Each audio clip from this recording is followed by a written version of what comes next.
As your senator, building a modern transportation system will be one of my priorities because investing in transportation is investing in our people. For many working families, transportation isn't just about getting from one place to another. It's about opportunity. It's about keeping a job, getting an education, and building a better future. A strong economy depends on a strong middle class, and a strong middle class depends on having the tools people need to succeed. That's why transportation matters. When workers can get to work reliably, business can grow. When businesses grow, jobs are created. And when jobs are created, families thrive.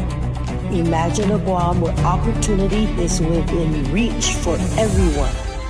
I'm Donna Munikanata, and I approve this message. Please re-elect Senator Shelley Calvo, number 8 on the Republican side of the ballot. She has served Guam with compassion, integrity, and results. She is rooted in service, guided by balance, and driven by community. She cares. This is Shelley Calvo, and I approve this message.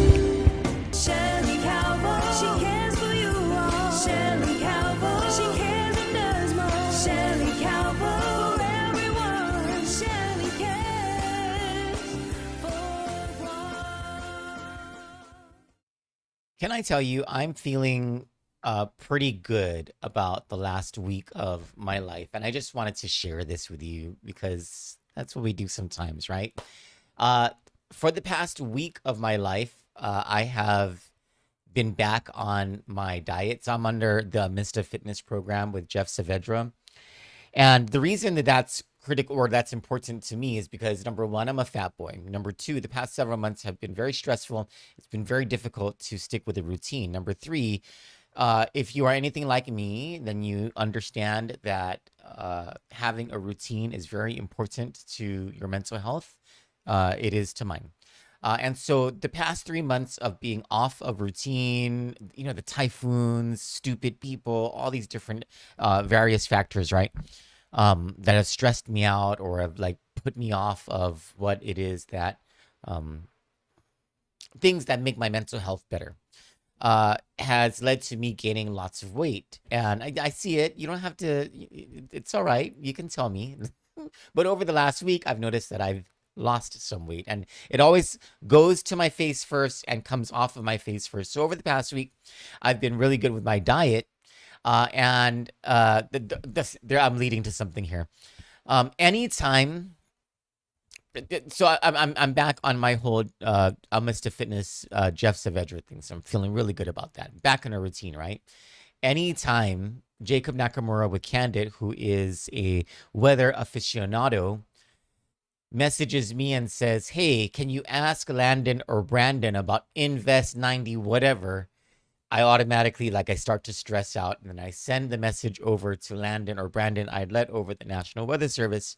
And I'm like, hey, is there anything that we got to be concerned about? And today, when I sent that over about an Invest 93W, he was like, yeah, not really anything to worry about that much. And I was like, oh, cool. We're going to have a great Wednesday. Welcome to the show. My name is Troy Torres, and this is the Troy Torres Show. This is the evening show on Kandit News. It is now 7:36 p.m. on Wednesday, July 22nd, 2026. Two very important feasts this day. One is today, if he were alive, would be my grandpa's 102nd birthday.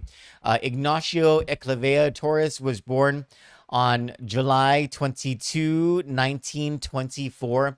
He died on December 28, 1997. He actually died in California. He was on a vacation with my grandma, and he had a massive heart attack. That's how all of us in my family, on both sides, on the Torres side and on the Cruz side of my family, we all die in our 70s of massive heart attacks. And because of my former drug use, I don't think I'm going to make it to my 70s. But you know what? We're going to spend this time that we have now and every day that the Lord gives us together to try to make this place, make the lives of other people better. And speaking of the Lord and going out and being an apostle of the Lord to make other people's lives better, today is also the feast of St. Mary Magdalene, one of my favorite saint. Saint Mary Magdalene was called the apostle to the apostles. She was the one who witnessed the resurrection first, um, among any other person.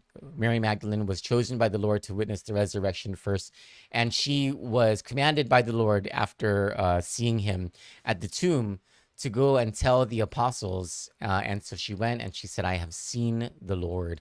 And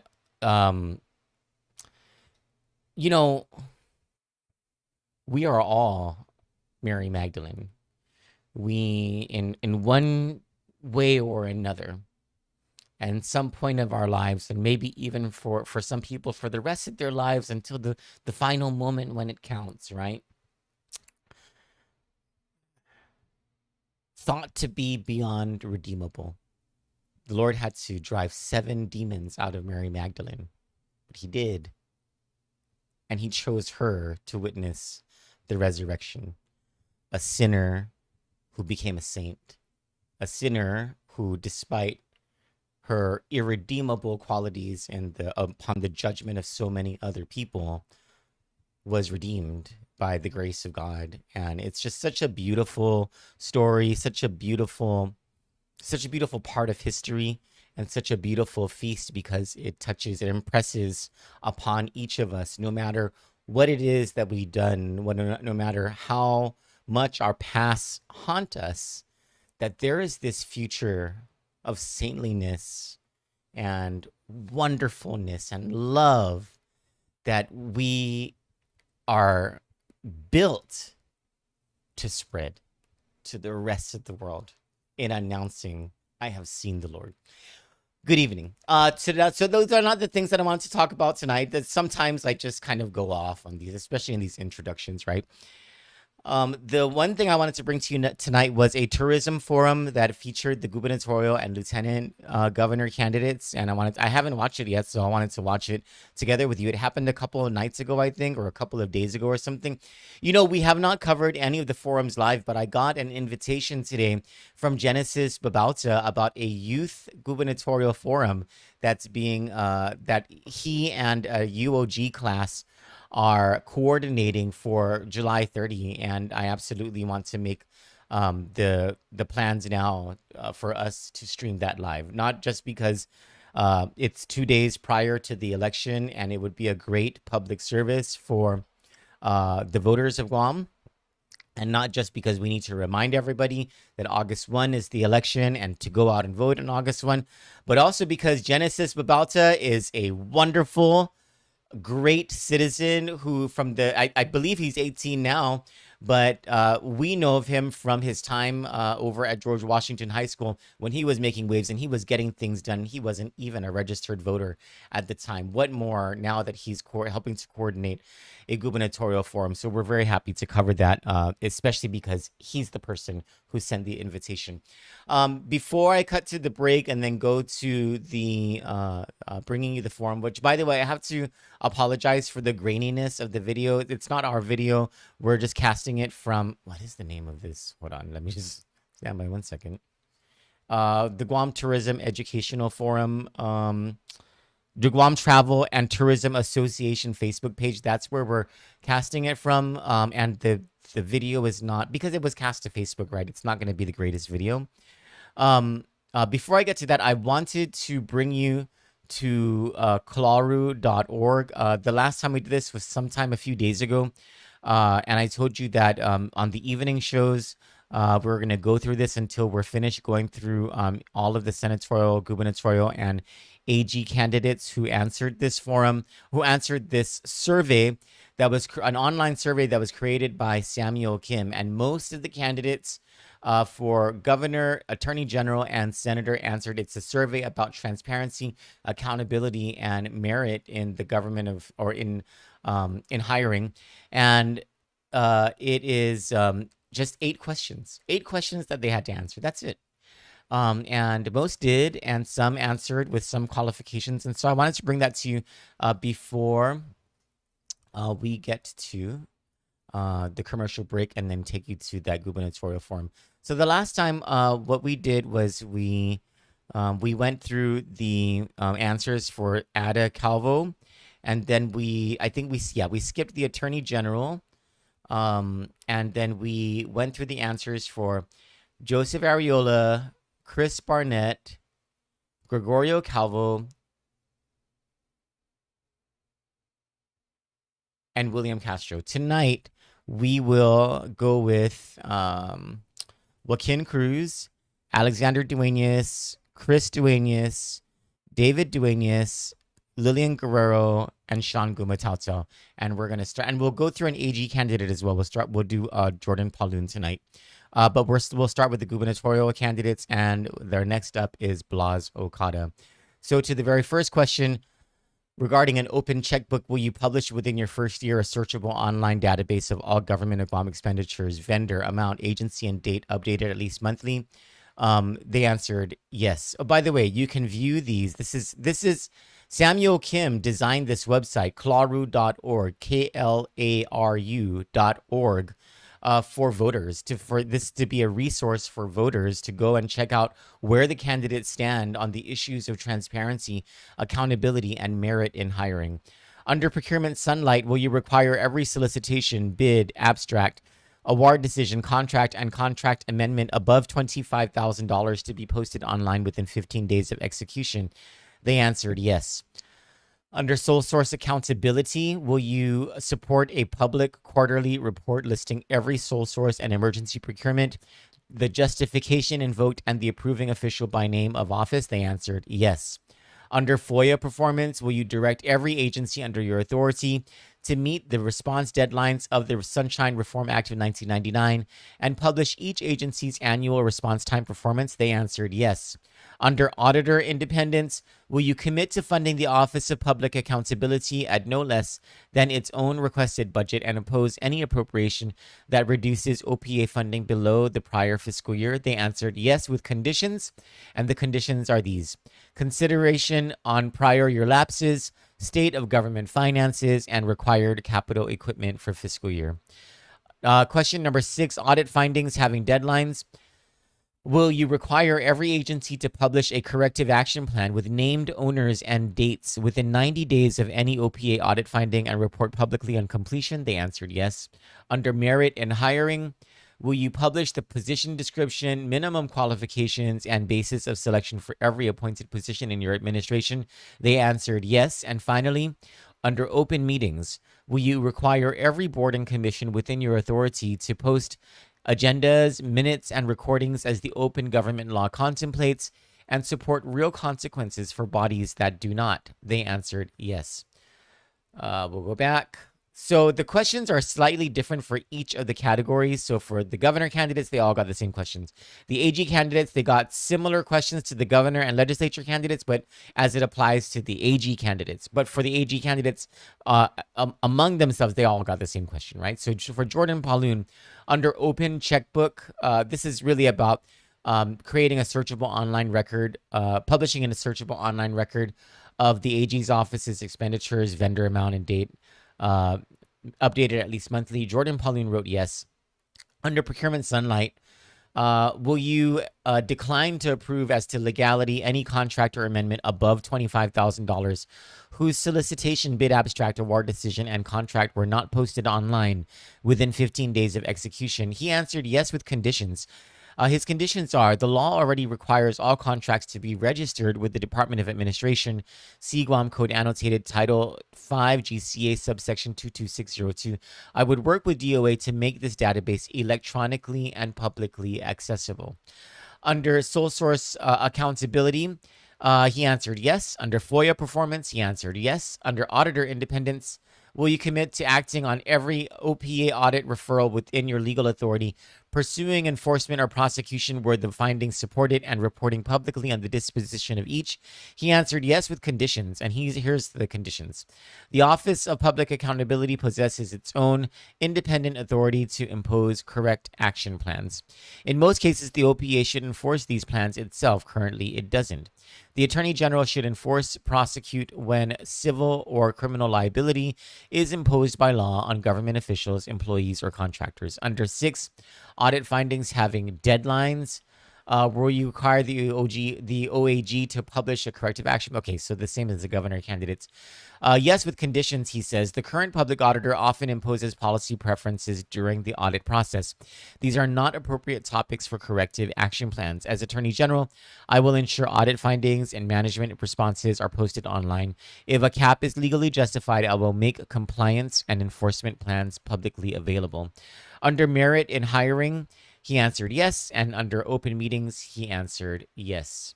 He made a statement. He says, as a public servant for the majority of my legal career, I commend Klaru and Mr. Kim for the commitment to transparency and accountability. I agree with the principles laid out in each question, but in some instances, the questions oversimplify the legal issues identified in each inquiry. In these instances, I was compelled to provide a few qualified answers, ensuring precision.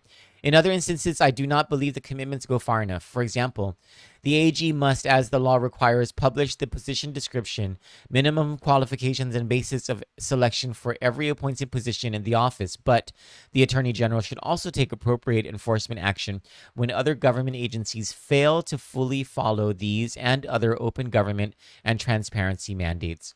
Ultimately, the AG, as the chief legal officer of the government of Guam, is responsible for championing the rule of law. And then finally, for the legislative candidates, we'll just go through a few tonight, and I won't repeat every question. We'll just go question 1, 2, 3, 4, 5, 6, 7, and 8. For Joaquin Cruz, under question 1, open checkbook, yes.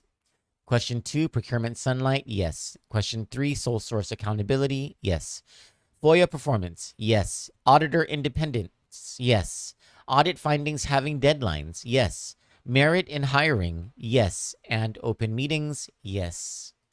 This is a very cool website. You get to just this is in writing what these candidates are promising.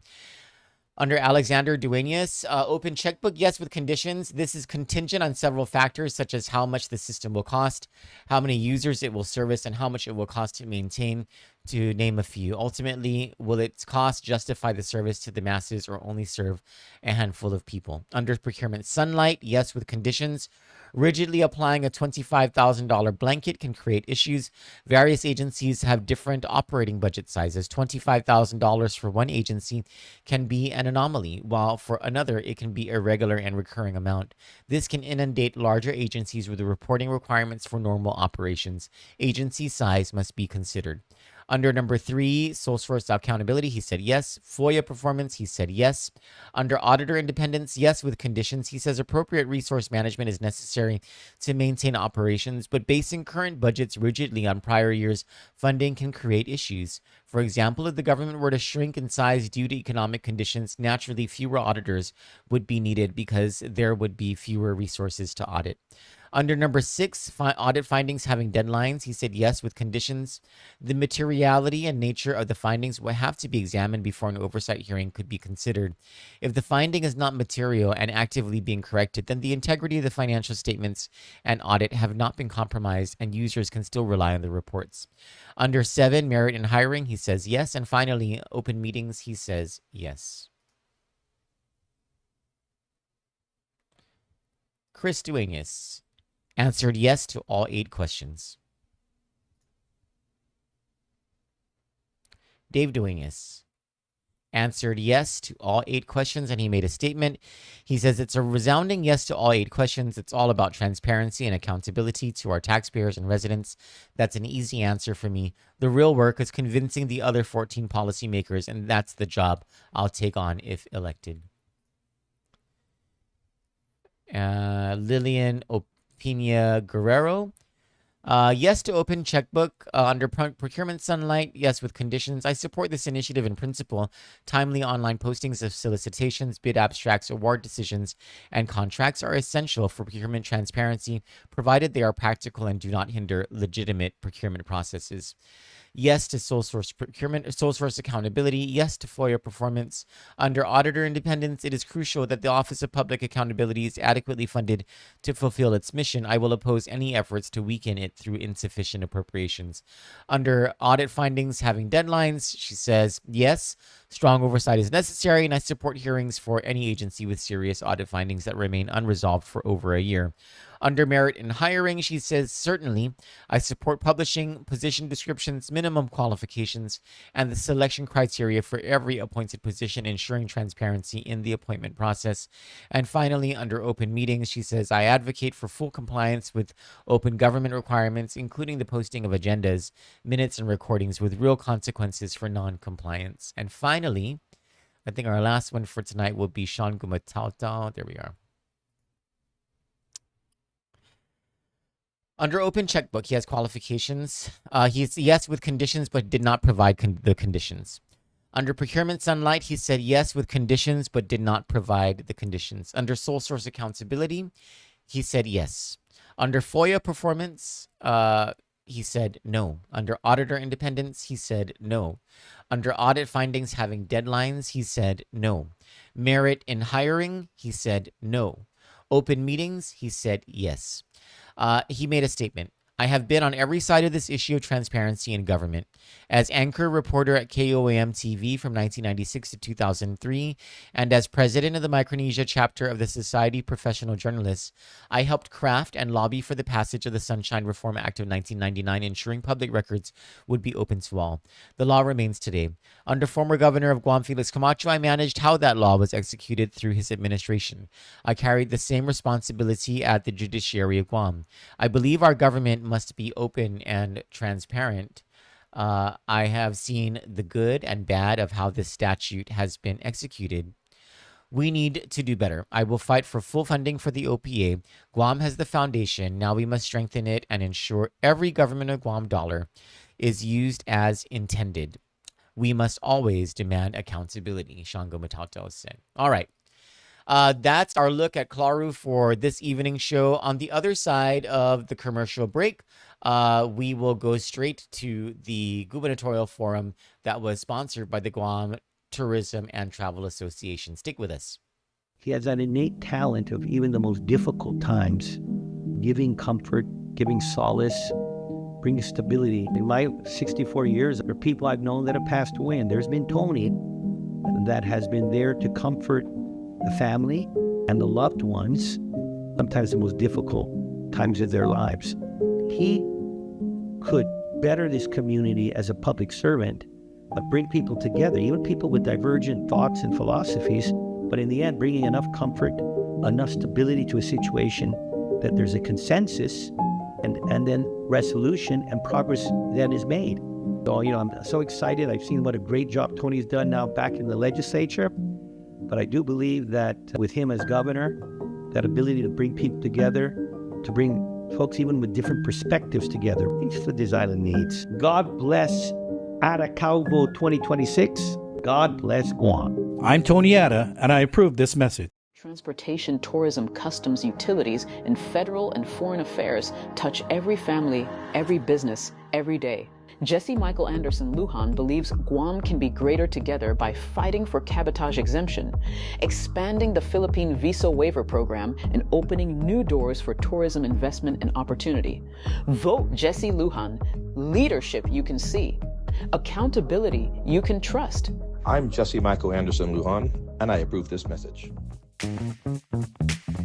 This past year, we've been focused on moving Guam forward, strengthening oversight in our schools, supporting our veterans, standing up for students and families, and working on policies that open doors for our people. For me, public service has never been about headlines. It's about showing up, listening carefully, and doing the work that matters. There's still more to accomplish, and I'm ready to keep pushing ahead. I'm Senator Vince Borja, and I humbly ask for your continued support.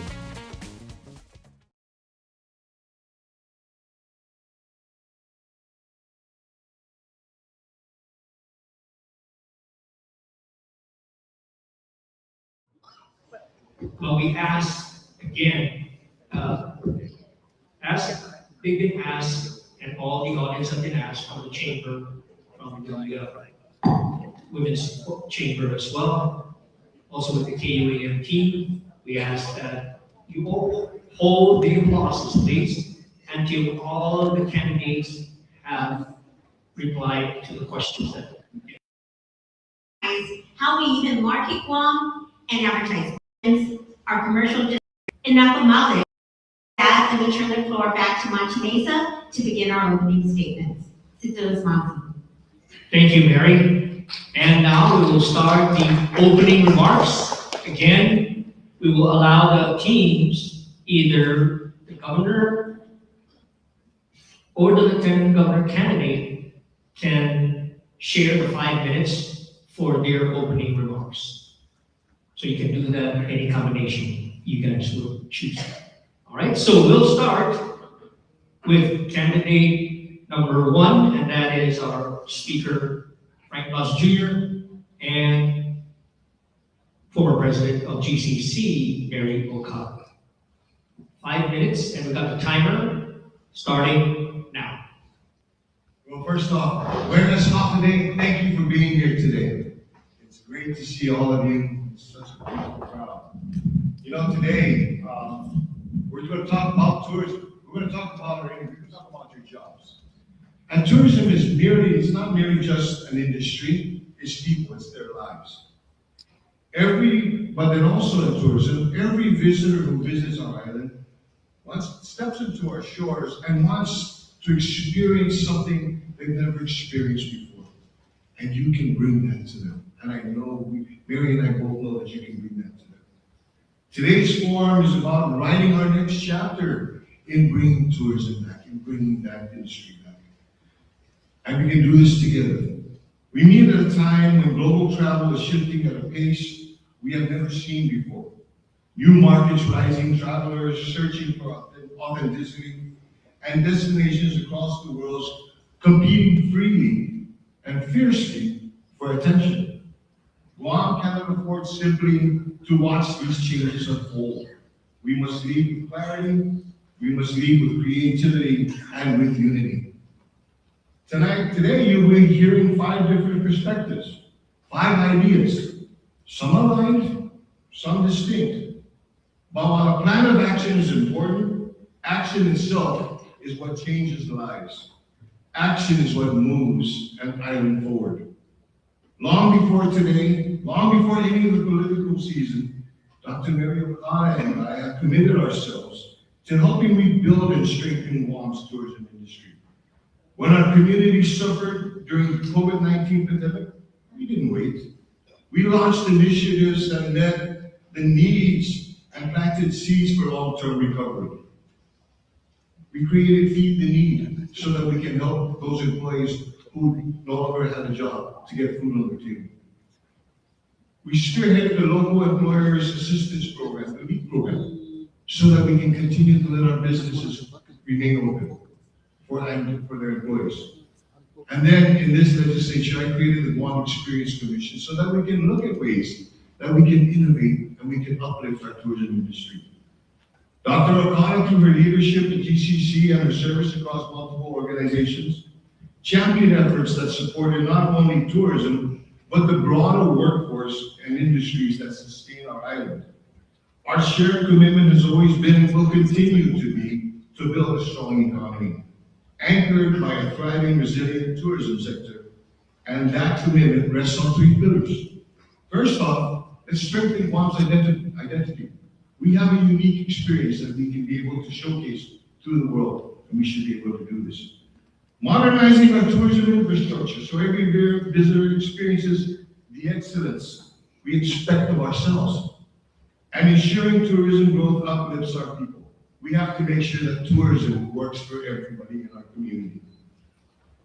This forum is a chance to speak honestly, to innovate boldly, and to forge partnerships that last long after today. The choices we make together will shape jobs, small businesses, our economy, and the future our children will inherit. Good afternoon to all of you. Thank you to all the employees of the tourism and hospitality industry. We appreciate your interest in listening to all the candidates along with their vision.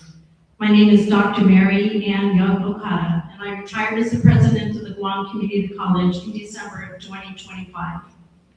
I'm sure that many of you participated in a Guam Community College program over the years. And I have to give my hats off to the faculty from the Guam Community College that are here to listen.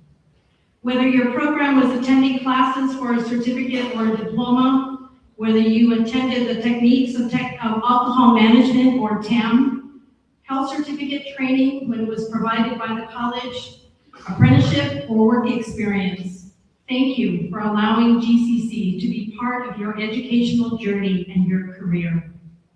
When I reflect on what led me here today, I am encouraged by the depth of education, dedication, professional experience, and training that both Speaker Frank Loss and I have, that we have accumulated through the years.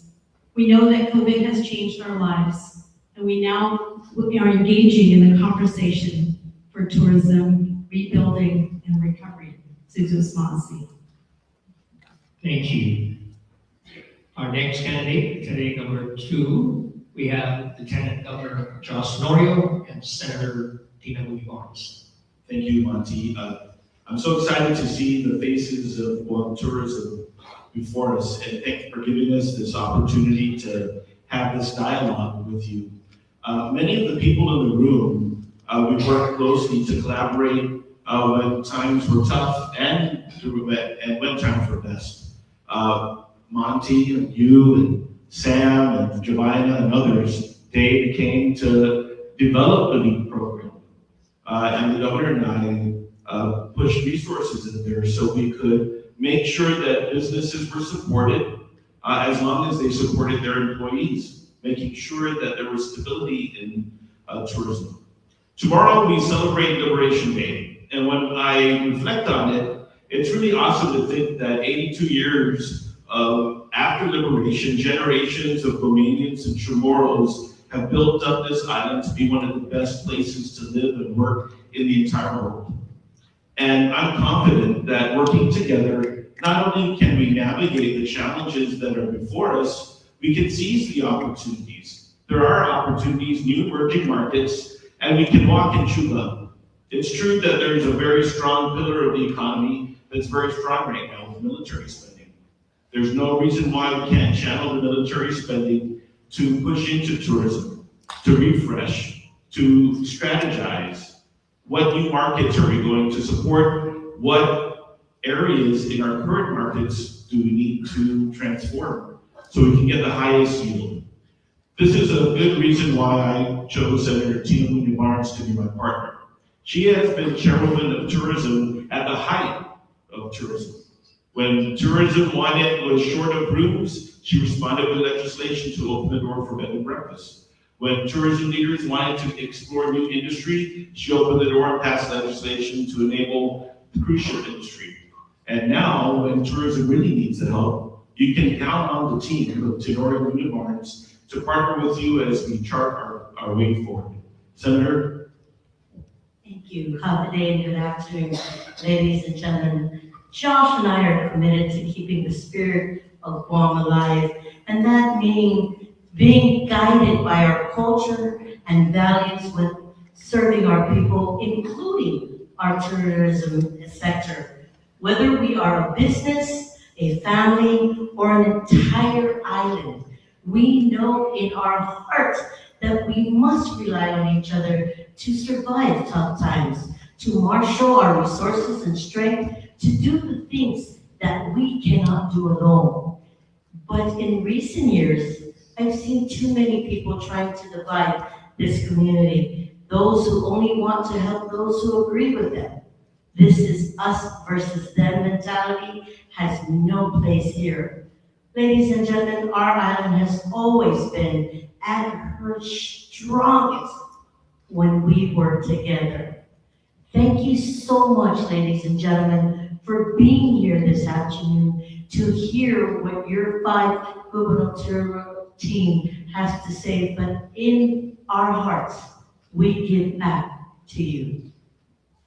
The biggest job of the governor and the lieutenant governor is to improve the quality of life for the people of Guam. Investments in education, investments in healthcare, investments in public safety are investments in the employees, and it creates an excellent place for visitors to live and to visit. The best places to visit are the best places to live. Suzuki, Viva Guam. Okay. And our team number 3, we have Vice Speaker Tony Yara and businessman E.J. Cabo. Thank you, Monty, and good afternoon, everyone, and thank you for joining us this afternoon. I'm Tony Yara, and I'm honored to be here with my wife, Annette, and our children, Lonnie, Vicente, Kylie, Hallie, and Amaya, and our grandchildren, Ryan and Baby. I love you guys for all your love and support. Tourism is just not an economic engine. It is an engine for Guam. We have lost almost $1 billion in economic activity and thousands of jobs for our people. I've heard that our tourism industry impacts up to 1/3 of our island population, but that's not true. Our tourism industry impacts our entire island directly and indirectly. It creates career opportunities and generates revenue for our schools, healthcare, and public safety, and contributes more than any other industry to the quality of life for every resident of our island. Today, I'm E.J. Calvo, and I'd first like to acknowledge my wife Jackie, my 3 kids, my parents, and all my friends and family that have supported me. The first step in solving a problem is acknowledging that there is a problem. When a business goes bankrupt, it happens slowly and then all of a sudden. We need to urgently take action before our tourism industry erodes even more and the floor just falls out from under our feet. How many times are we going to walk around seeing tourists looking for something to do on the side of the road? How many more businesses have to go dark before we take action? Whether it's a big brand packing up and leaving the island, or a homegrown startup that's struggling to pay the rent. We used to ask, what's coming to Guam next? But now we're asking, what's closing down next? The truth is, recovering tourism starts with restoring trust and confidence. We must restore confidence in Guam as a destination. We must restore confidence in Guam and our government as a trusted partner, and confidence among the people that their government is capable of delivering results. First and foremost, our administration will lead with integrity, transparency, and we will take accountability for results. Every agency must understand that tourism and economic development is everyone's responsibility. Our challenge isn't simply bringing tourists back. It's giving them something worth coming back for. Guam's tourism industry was built on focused investments to create an unforgettable experience. It is time that we clean up our island once again. That is why Tony and I have made tourism one of the pillars of our platform, and Guam will become a premier destination in the Pacific once again. Our administration will not be bringing back the old playbook. We're writing a new one. That's why we developed our Tourism First Plan. We will urgently appoint a new leadership to drive planning and execution. The Atacama administration will appoint a chief of tourism and economic development to run point. The chief of tourism will have 5 primary responsibilities: interagency coordination, strategic planning, project management, performance analytics, and public reporting.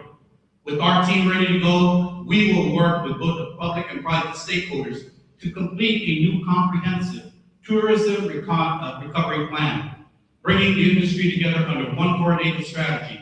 If we want to accomplish something truly monumental, we must stop pulling in different directions and start growing together. United by a common purpose, there is no limit to what we can achieve. The focus will be to invest heavily in destination development. Marketing alone isn't enough. We have to improve the product we're selling. That means cleaner parks and beaches, better roads and sidewalks, upgrades to heritage sites island-wide. In addition, we need more modern sports facilities, family attractions, and transformational projects like the revitalization of our capital of Agagna and the development of a Guam Cultural Center. Next, we will reboot the Guam brand and use modern promotional and marketing tactics to create excitement, not the old sales pitch. We will strengthen our source markets of Japan and South Korea while expanding into new visitor segments, creating more reasons to visit Guam year-round. At the same time, we'll aggressively work with airlines to expand air service in anticipation of future growth. Great destinations are built with great people. And we must maintain a culture of excellence across the industry so our people can earn higher wages and build exciting careers for the years to come. We're ready to get to work, and with your help, we will put Guam and tourism first once again. Thank you, and sincere response. All right, we have now team 4 with Senator.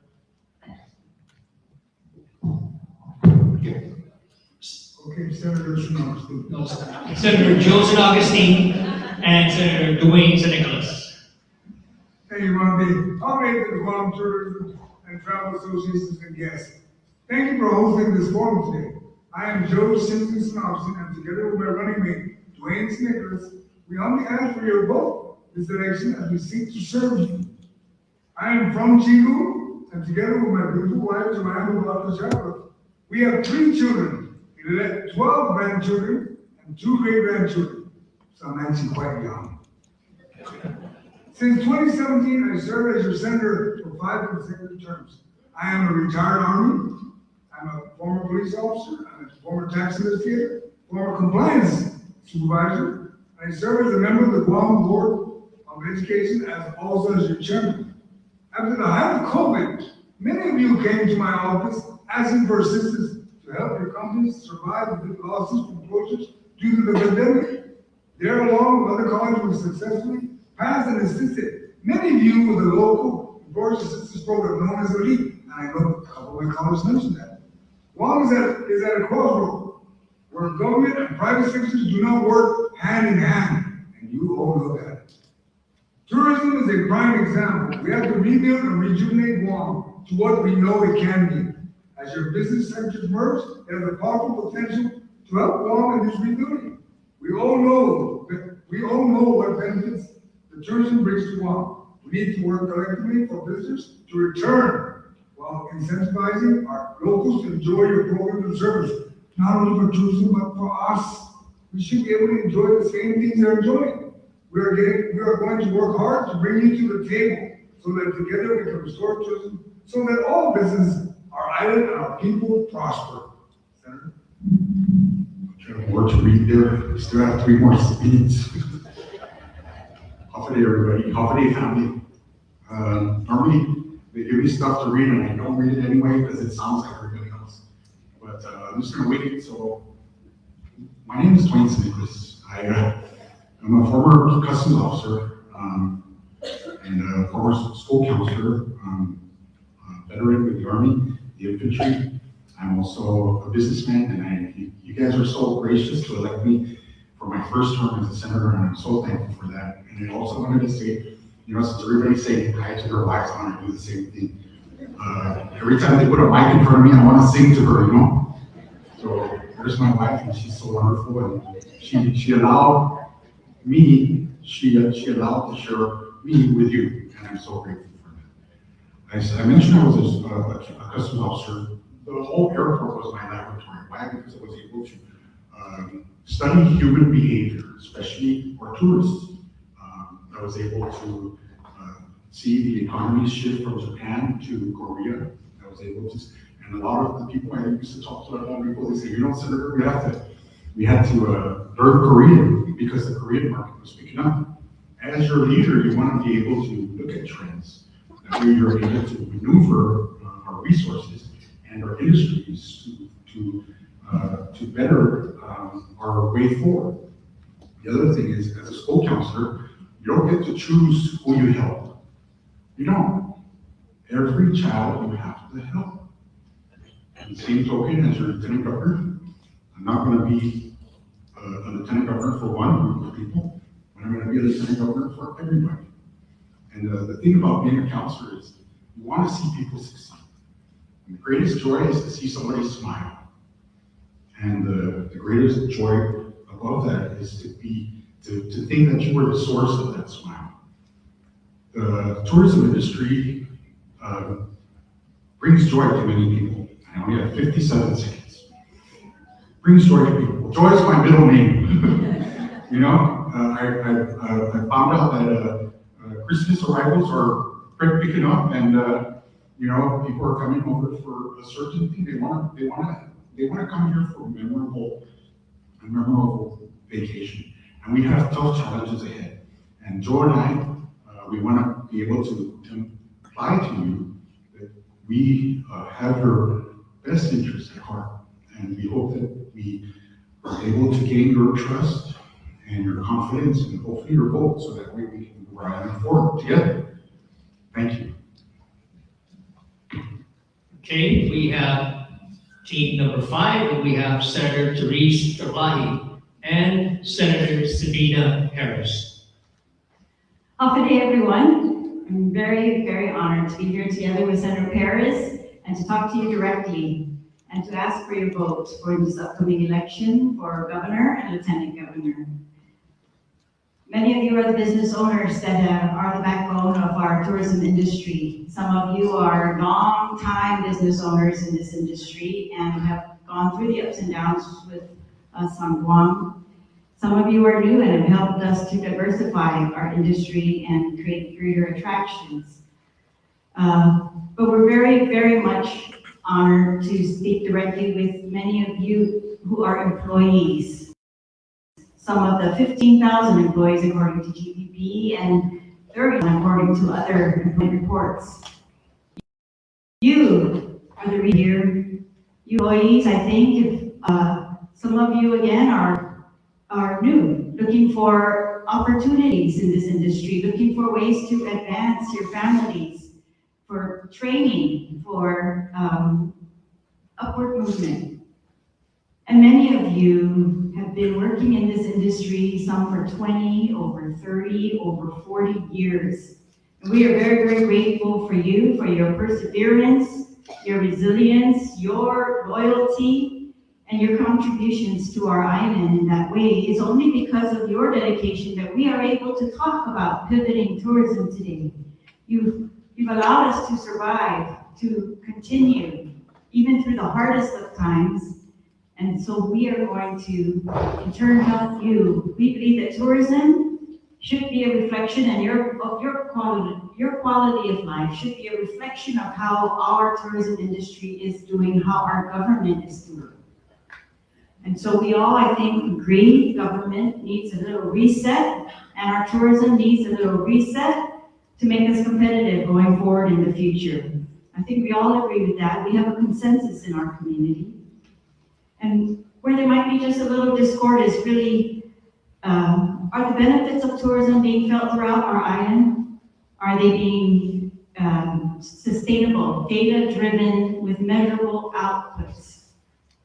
We must include immediate focus by all agencies and partners on the basic infrastructure of tourism, and that is going to be safety and cleanliness, transportation of our workforce and our visitors, and a data analysis-based plan to strengthen our competitiveness on the short term and the long term. And of course, we are going to decide whether the investments that we're making currently in the marketing and the destination management funds are enough, but this data will be able to tell us whether we are going to pivot those resources as well. And we should expand our data abilities and not shrink them as they have been in the last 8 years. We must expand those for the full capabilities of our entire industry. And we must protect our environment, which is another pillar of our tourism industry, and that is one of the reasons why I've chosen Senator Perez as my running mate. She's a staunch advocate, protector of our environment, which is going to take care and bring us into the future of tourism. Hafide, Guahusi, Sabina, Flores, Perez, Million, Gozo, and Cabeza. I just want to thank everyone who came here today and out there who's listening to this very important forum. You know, both Senator Therese and I, you know us through our work, we work hard, and we accomplish what we set out to do. And all our policies are data-driven, and we've addressed long-standing issues here at Guam. It's with this approach that the Terlahi-Perez administration is committed to rebuilding tourism in partnership with the industry and our community. Tourism starts at home. When we protect our land, our waters, preserve our culture, keep our communities safe, maintain our public spaces, create opportunities for our people, we are also strengthening Guam as a visitor destination. Tourism cannot be treated as a responsibility of GDP alone. The visitor experience by the airport, roads, parks, beaches, public safety, transportation, cultural sites, environmental conditions, and the appearance of our villages. We believe that we can strengthen tourism, and including expanding tourism with a purpose. Many of you I've spoken to have brought many innovative ideas, from educational tourism, ecotourism, agro-tourism. So there are many ways where we can attract visitors to Guam in a sustainable fashion. Looks like time's up. It's just Masi. Thank you. You now can give them a round of applause.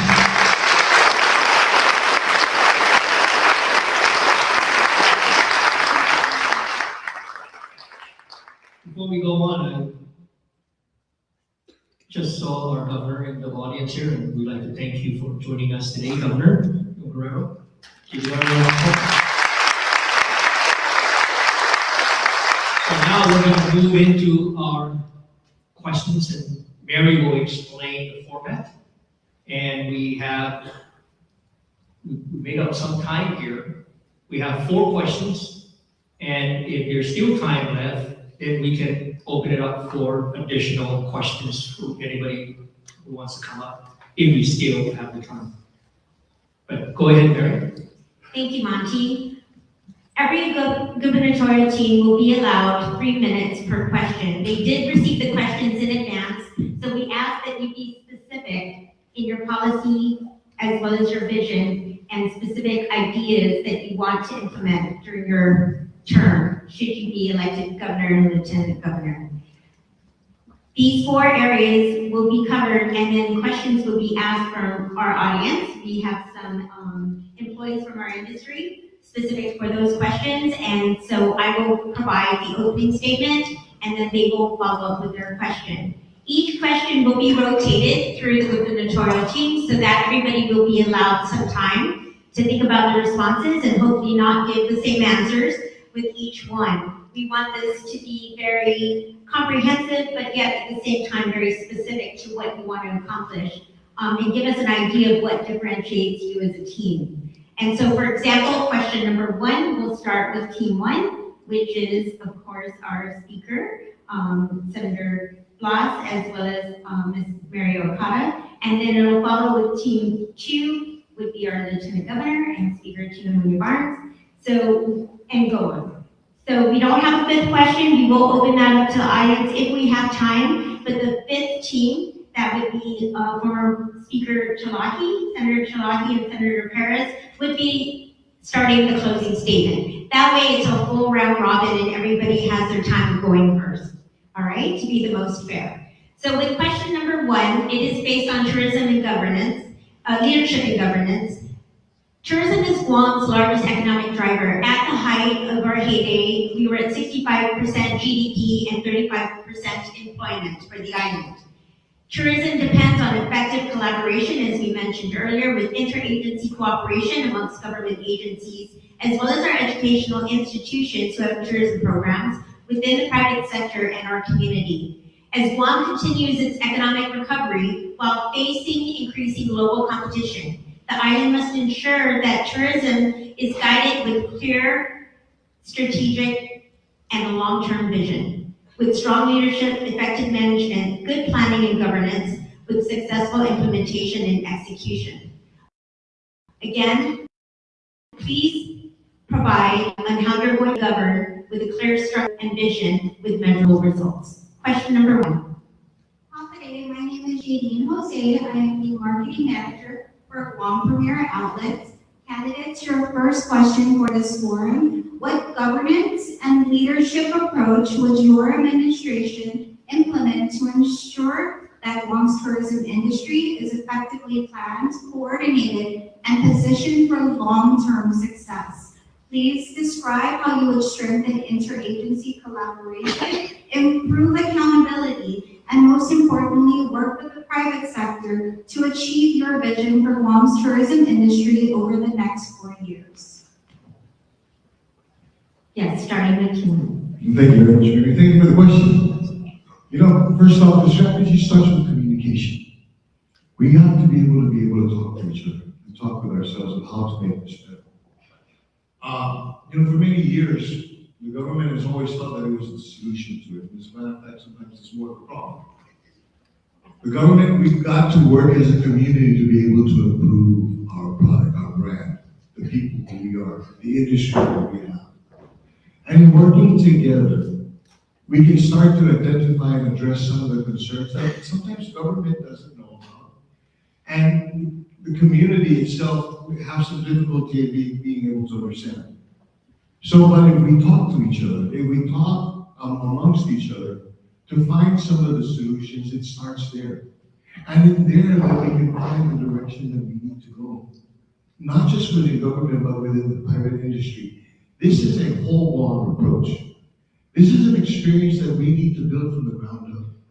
It's not just the government controlling this private sector. It's not the private sector doing this on our own.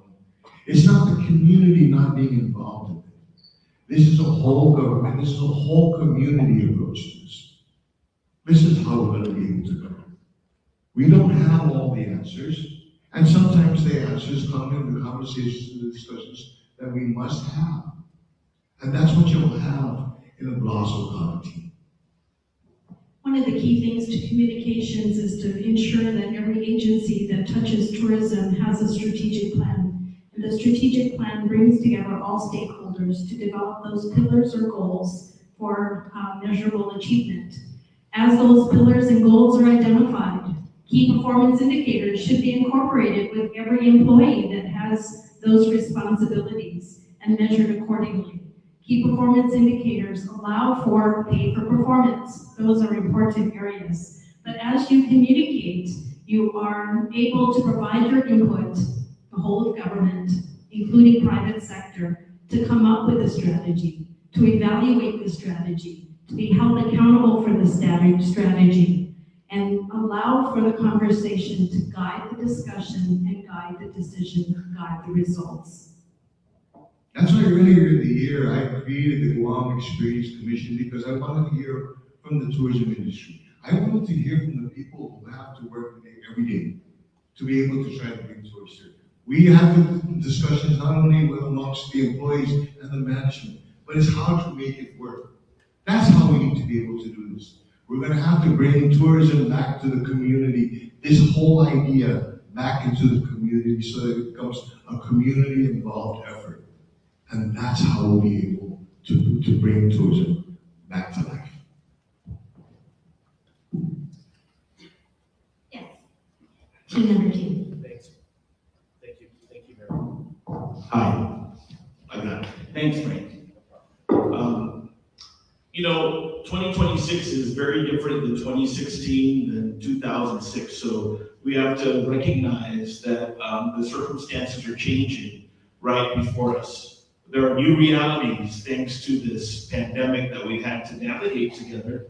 And there are now new approaches, new travel practices. And there's some realities. For example, the number of Japanese that are traveling is much less. Only 22 million of them have a passport.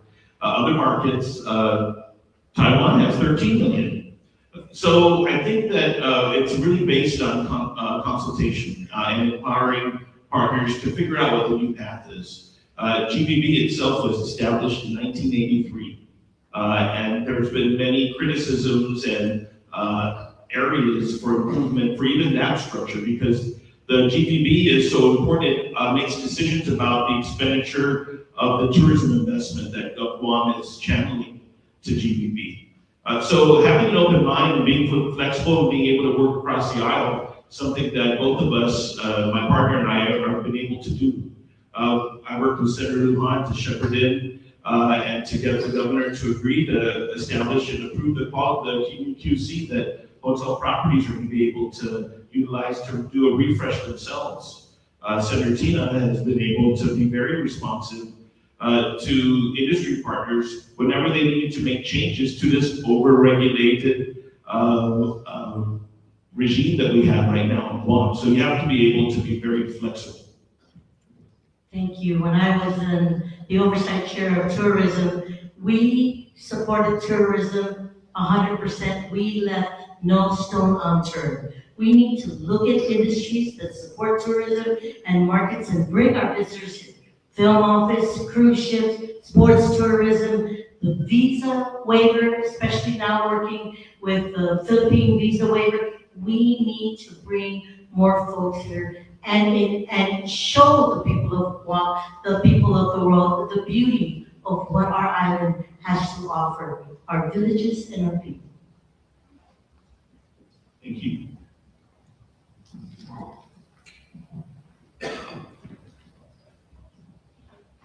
Team number 3. Oh, thank you. Update. We're going to start by creating new leadership that promotes collaboration, accountability, and transparency. At the end of my opening statement, you heard me talk about appointing a chief of tourism and economic development. That individual is going to report directly to the office of the governor. And this individual is going to be responsible for bringing the different agencies and departments together. GDP, Revenue Tax, our airport, GIDA, Parks and Rec. All these folks that are responsible for ensuring that we have a beautiful island, a safe island for tourists who come here and enjoy. Tourism touches everything, yet no one is currently responsible for coordinating everything until now. With new leadership in place, we will move forward on a new playbook for Guam's tourism industry. And we will replace the strategies and the roadmap will become modern again. Guam needs a unified plan for tourism, both short-term and long-term. And we will champion the completion of the new tourism strategic plan. Now, this plan will provide detail regarding investments, strategies in air capacity, workforce development, of course, and lastly, fresh branding and marketing tactics. It will include detailed objectives, timelines, and milestones, and allow everyone to be held accountable towards results. Our priority is to urgently get back to 1 million arrivals per year. Our industry is holding on by a thread, and we need to stabilize before we implement the next stage of our plan. Our goal over 4 to 5 years is to return to no less than the arrival target of 1.5 million that we enjoyed before the pandemic. We will have to rebuild in many ways to be able to support this market size once again. But we know that it is attainable, and we know we can implement our plan accordingly. Our plan won't stop there. Within 8 to 10 years, we will envision a visitor industry of 2 million arrivals annually. Our goal is to revitalize an estimated $3 billion in economic impact and get back those 12 to 15,000 jobs that we lost. And we can develop that and sustain it annually. Now that's real change, and change that we can all see and we can all feel in our daily lives island-wide. Thank you. Team number 4. Thank you, Mayor. Our administration will lead with a system-first approach. Tourism is our largest economic engine, yet it is currently stifled by fragmented governance. We will implement a unified tourism command, a formal council chaired by the governor and lieutenant governor, co-chair with the lieutenant governor, that mandates monthly coordination and collaboration with GDP, GIDA, DPW, Revenue Tax, and even the airport.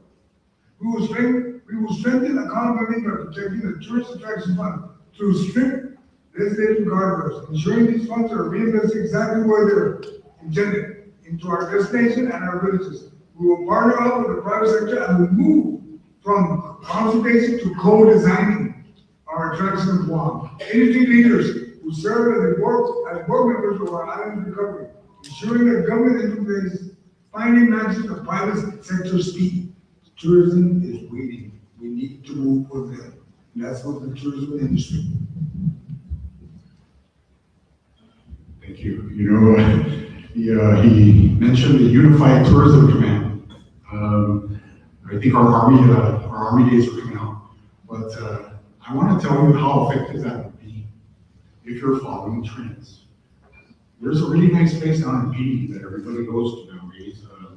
The tourists we can point to go there. I think they call it Emerald Valley or Emerald Lake or something like that. Till this day, nothing has been done to improve that attraction. Why? Because maybe we're asleep at the wheel. But with a unified tourism command, with Joe and I here, and working collaboratively with all the other agencies and our stakeholders who are going to be our partners, we would do everything that is necessary to highlight that and probably build something out here that is memorable, because I'm recognizing that our tourists love to go there. And not only that, I like to bring my wife there once in a while. But could you imagine just for a moment if they paved that place? You know, this is the one going to GPA, they paved that place. They had a couple of vendors down there. Not only would it be able to take care of our tourists, but also our truckers. We don't have to drive in and out of there. They can park over there and get a drink or a bite to eat and maybe help welcome our tourists. This is an island-wide effort. Not only is it going to be beneficial for our tourists, but also for local people to enjoy the island safely and memorably. And that's what Joe and I will bring to the table with a unified tourism command. Thank you. And Team 5, this is Mossy. So governance and how we're going to plan for the long term and be competitive in the long term, of course, I think is going to be based on the data that we can get today. And that's going to take our agencies to be focused on that, and also to work together with all the partners, all the businesses that also work on that every day. This has to be led, and it's going to be led by a governor's tourism and stewardship, like a council. And it's not an advisory council, it's a council to measure progress and to report on the progress and to set the goals. And these goals have to be measurable, and we will be able to report those measurable results regularly by putting those online, so that, because I know that many of you in this industry, you rely on this data, and that you rely on shaping your own businesses on what we are able to find and analyze and predict. I think it's super important because we said there's a foundational infrastructure that we must establish that within 180 days, not just establish that, but actually set the goals and have them working towards accomplishing that within 180 days. This is the infrastructure I mentioned earlier, including safety infrastructure, cleanliness infrastructure for our parks and our public places. This is going to benefit the residents and the tourists. And when we benefit all of our island, our tourists are going to thrive here as well. Transportation infrastructure for our workforce. Very critical. It has to be reliable so that the industries and the businesses who they can rely on that. And that's how our government can help them. And it can help them by also reducing the cost of those. And again, data. We need to get this data and use it and make our money investments based on that. And if it's not panning out, we should be able to see that quickly and pivot. And I think that's really what's missing, is we're pivoting, but we're not sure sometimes, or we're not in agreement sometimes why or how.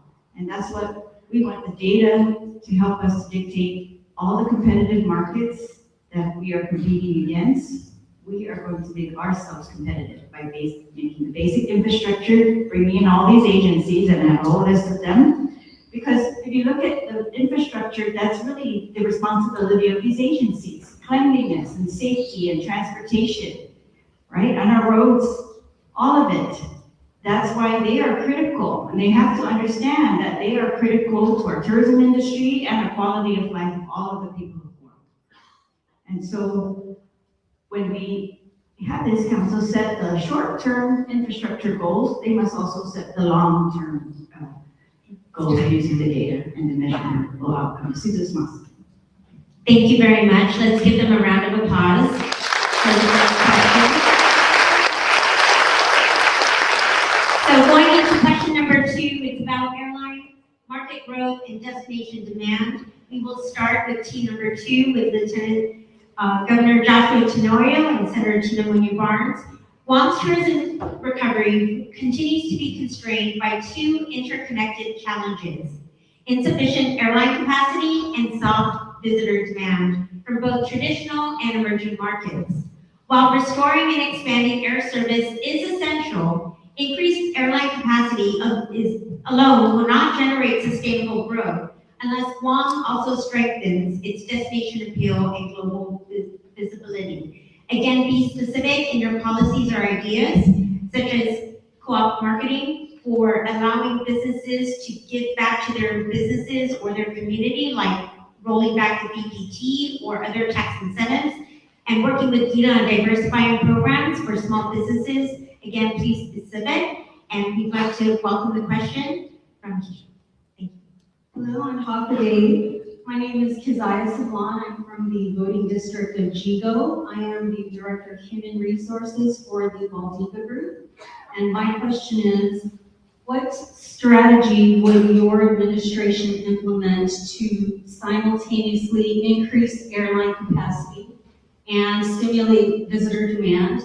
But specifically, what policies, incentives, partnerships, and government-led initiatives would you champion to improve air access, renew Guam's appeal in existing markets, and expand opportunities in new and emerging visitor markets? Thank you. Thank you so much. It basically is going to be utilizing some tools that have just emerged. One tool has been that the legislature finally broke through some resistance and was able to authorize the airport authority to enter into long-term leases up to 50 years. This is how you can reinforce your existing airline partners, but also venture and seek new ones to come in.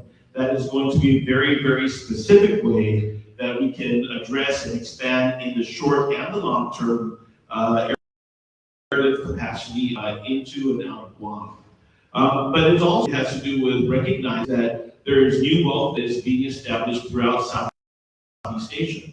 Malaysia, for example, technology in Malaysia is $125,000 a year, 10,000 more than their Japanese counterpart. So there is a change that is occurring. There's new wealth in the Philippines, which is why, along with its close association with the United States, we now have this, we're at the closest ever to getting the Philippines added to the Guam-only visa waiver program, to take advantage and to add additional numbers. But the biggest thing is going to be working with whoever is elected as Guam delegate and return the Guam-only visa waiver. Right now, it takes 7 days electronically to process an application to enter into Guam from any of its source markets. When it was at its heyday and a very well-funded and well-operated program, it only took 24 hours to get a Guam-only visa waiver. This is where partnering with the new delegate is going to be very critical to return that federal law and be able to tap on very aggressively to bring in tourists to Guam. Finally, from my side, we just have to be flexible with the marketing dollars and the marketing spend. Listen to experts in the countries of origin. Again, we need to leave no stone unturned. We need to continue to push for the PI visa waiver. We need to look into new source markets, prioritize high spend from Malaysia, the Philippines, Australia, New Zealand, even the San Francisco long haul. We need to reclaim market shares in Japan and Korea, and we need to expand in Taiwan. And with the Visitors Bureau, GITA, and our government agencies, we can work together to do this. Leave no stone unturned.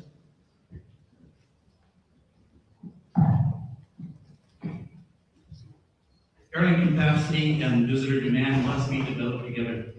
Airlines will not add sustainable service without confidence that seats can be filled, and Guam cannot rebuild demand without reliable, affordable, and convenient flights. Within our tourism plan, we will establish a tourism growth strategy that incorporates air service capacity. First and foremost, we will protect and rebuild Guam's core markets of Japan and Korea. These countries still provide the greatest near-term opportunity because they have existing airline relationships, consumer awareness, and established travel distribution networks. We need to work directly with airlines and begin discussions that will help grow our market share in these well-established source markets. At the same time, we will begin negotiation to increase airlift based on our projected growth demand. We can't wait until we have a capacity problem because we already have one. Our goal is not simply to add more flights, it is to create a stronger destination, fill those flights consistently, and build airline partnerships that remain profitable over the long term. Guam must give airlines a reason to invest, visitors a reason to come back, and both residents and businesses a reason to believe in tourism again. We will build demand by improving Guam's destination appeal.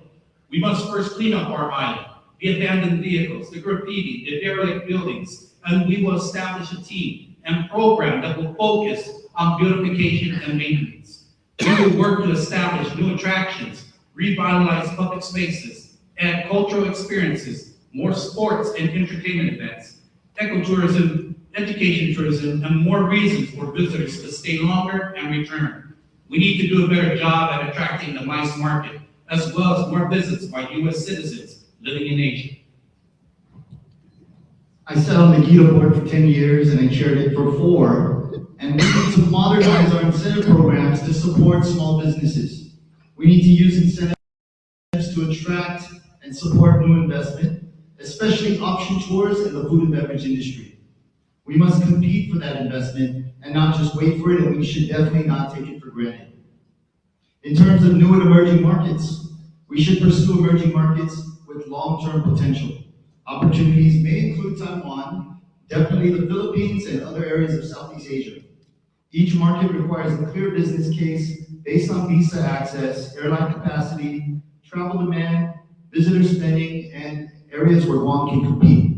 I also ran the GPP Philippines office for many years, and at that time, it was the most arrivals we ever had to Guam, and I believe that the Philippines is really the emerging market that has the most potential in a short amount of time, and that's what we're focused on, is urgency. Thank you very much. You ready there? Okay. Timer's ready, yes. All right, okay. You know, on your question, we cannot wait for demand to return. On its own, we must aggressively seed the market.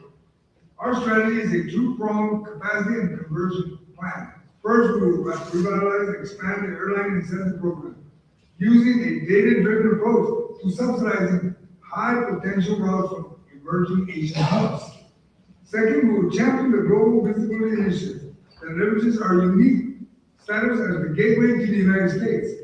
We will not just market beaches, we will market a secure American standard destination by improving our air access to strategic partnership with regional carriers. Will lower the cost of entry for families, making Guam the most competitive short-haul destination in the Pacific.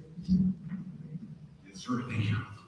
So, as a customs officer, I watched people come in and out, and when ships arrive, the families arrive.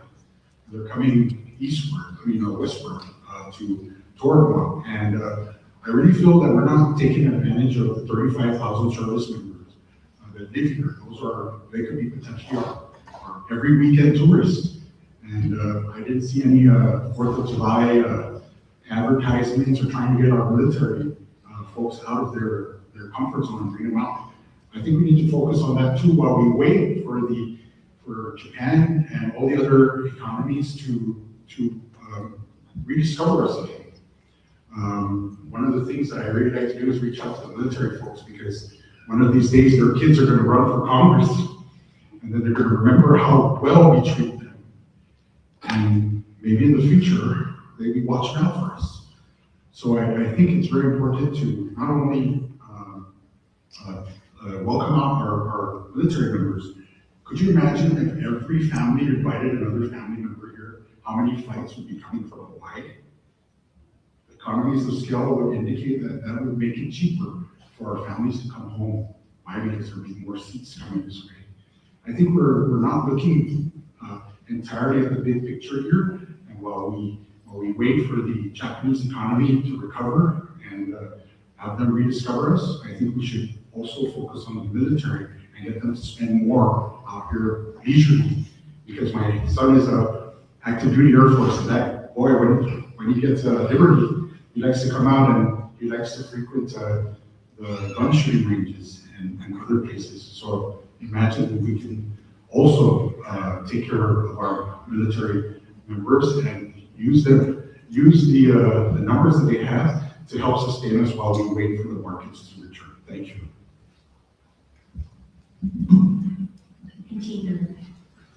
Thank you for that question. So airlift and demand must be developed together. Empty airline seats do not sustain routes.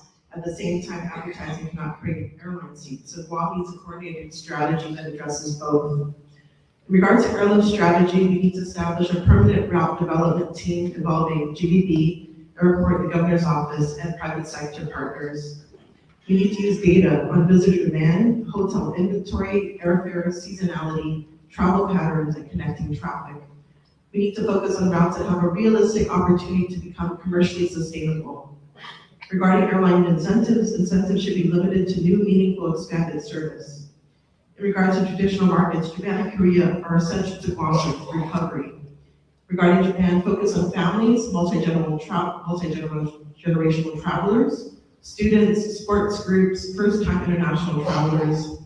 And Guam must be easy to book online and clearly different from other destinations that require longer travel. Regarding Korea, we need to expand beyond the shopping trips and promote nature, wellness, diving, food, culture, weddings, sports, and meetings. For new and emerging markets, we need to begin with research and targeted pilot programs rather than spreading limited resources across too many markets. Regarding destination demand, visitors judge Guam by what happens when they arrive. We need to improve airport processing, transportation, wayfinding, public restrooms, parks, beaches, sidewalks, lighting, and pedestrian crossings.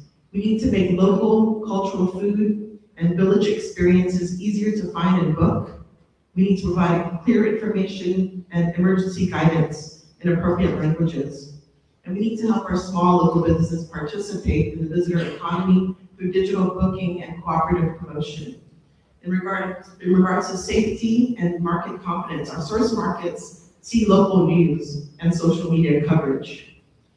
And so when a serious incident occurs, government should not minimize it. We need to have a coordinated visitor safety protocol for GDB airports, hotels, tour operators, and consular representatives. So overall, Guam does not need to become like another destination. Our advantage is that no other destination can offer Guam's people, culture, history, and natural environment.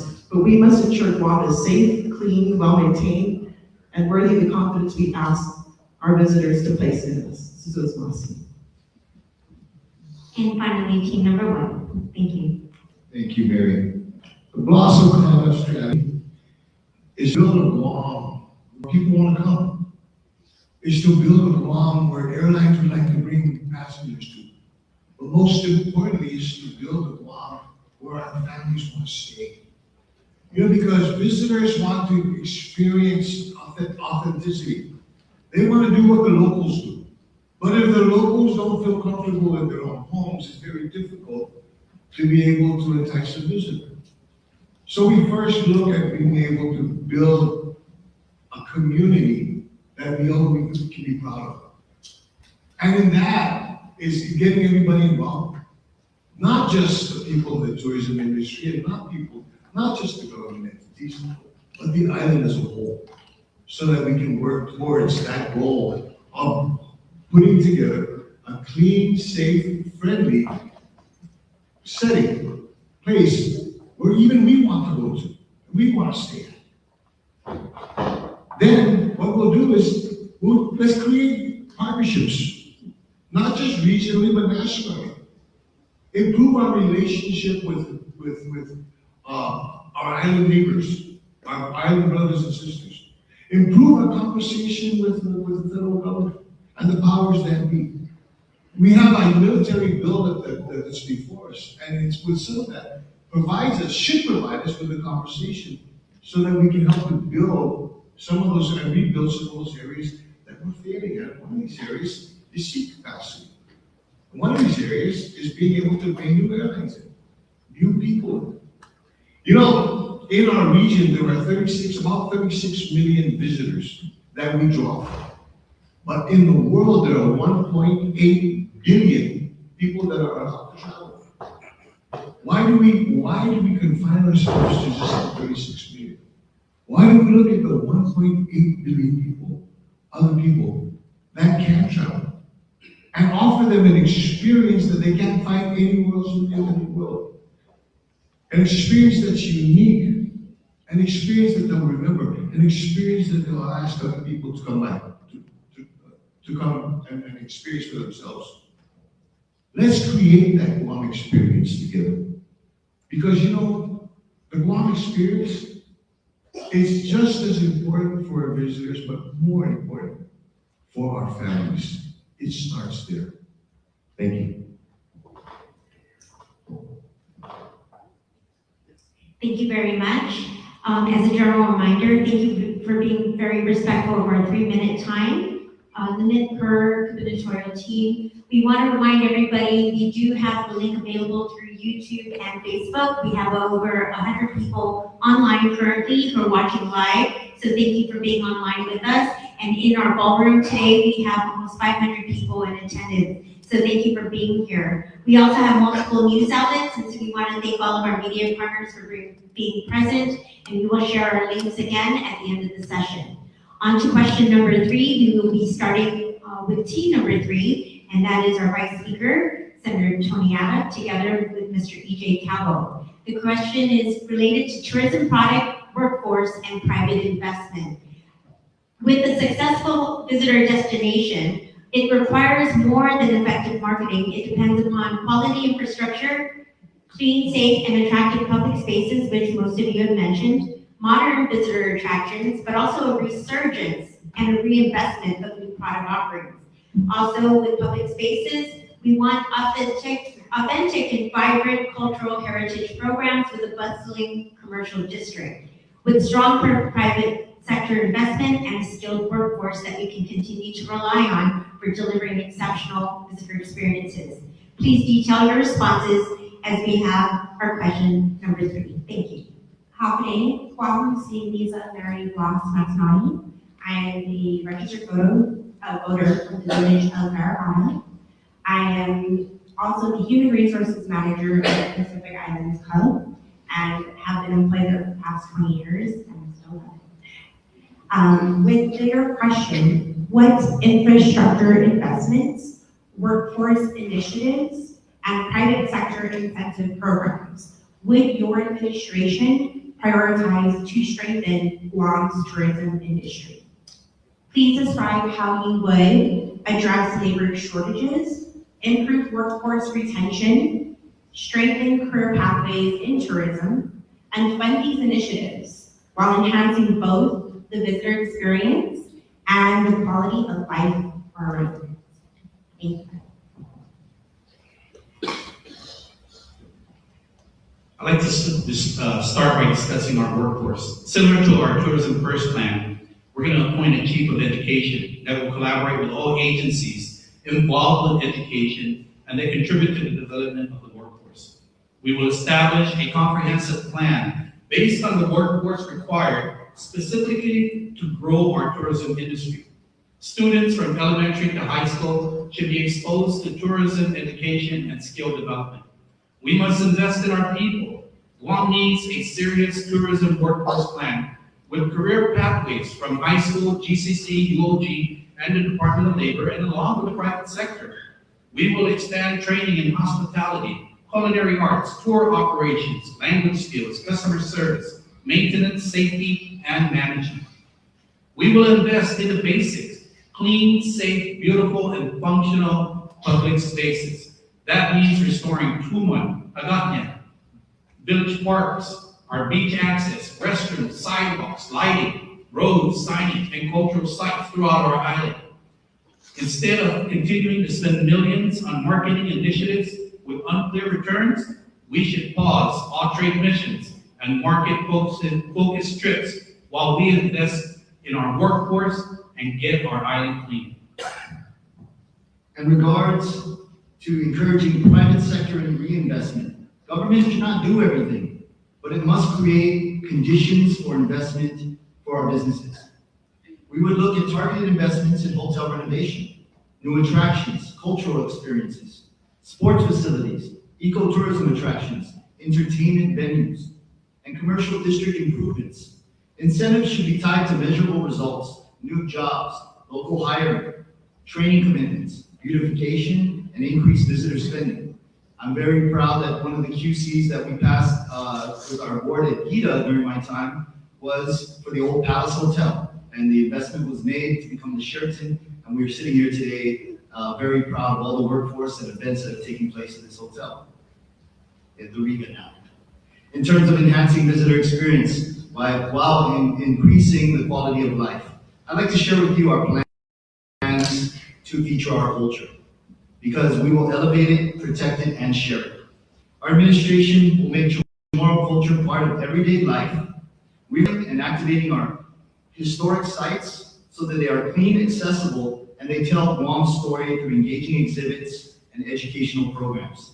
A major priority will be revitalizing Hagåtña as the cultural heart of Guam. We will support HRRA in implementing a plan that highlights and connects the entire village of Hagåtña. And finally, we will build a Guam Cultural Center, one of the administration's focus projects where we will have a living campus of culture and a must-visit destination for every tourist that visits Guam. Thank you. Thank you very much. Thank you. A premier destination requires premier infrastructure. Our administration will pursue a tourism infrastructure bond, specifically for the revitalization of public spaces, restrooms, and lighting in our high-traffic zones. We will solve the labor shortage by transforming our educational institution, GC and UG, into the centers of excellence for hospitality management, creating direct hire pipelines for our youth. To encourage private investment, will modernize the quality certificate, the QC program, offering tiered incentives for hotels and attractions that commit to substantial facilities upgrades and local workforce retention. We fund these initiatives to a near efficient collection of current taxes, ensuring that every dollar collected is a dollar worthy for the visitor experience and the quality of life for our residents. Thank you. You know, a couple of months ago, I spoke to one of my suppliers, and I was wondering why was he selling stuff so cheaply? And he said, because we are facing a lot of competition. And what we're doing right now is just surviving. I know the heartbeat of this business community, and some of you guys are just trying to get by. You see it in the infrastructure, you see it in the faces of the people we're working with, you see it in the conditions of our tourism infrastructure. You know, I see it. We're just getting by. And when it comes to workforce, we also got to focus on, because as a businessman too, it's hard to find people to trust. It's hard to find good workers, people who will not look at their phones for at least 30 seconds, you know? So we also got to retool the education system to bring up quality workers that they stay here and they want to work here, they want to build around it together. I think that's very important. As a school counselor, one thing that was missing in the educational system was discipline. Nobody has discipline. Everybody wants to be on their phone and not listen to the teacher. And that was the word that was missing in all of education, was discipline. Joe and I will help to restore discipline and give you a government that you can trust and that you can count on, and that will be able to work with everyone, not just a few, but everyone. So that's the kind of government we want to deliver for you, and I want to thank you. Thank you very much.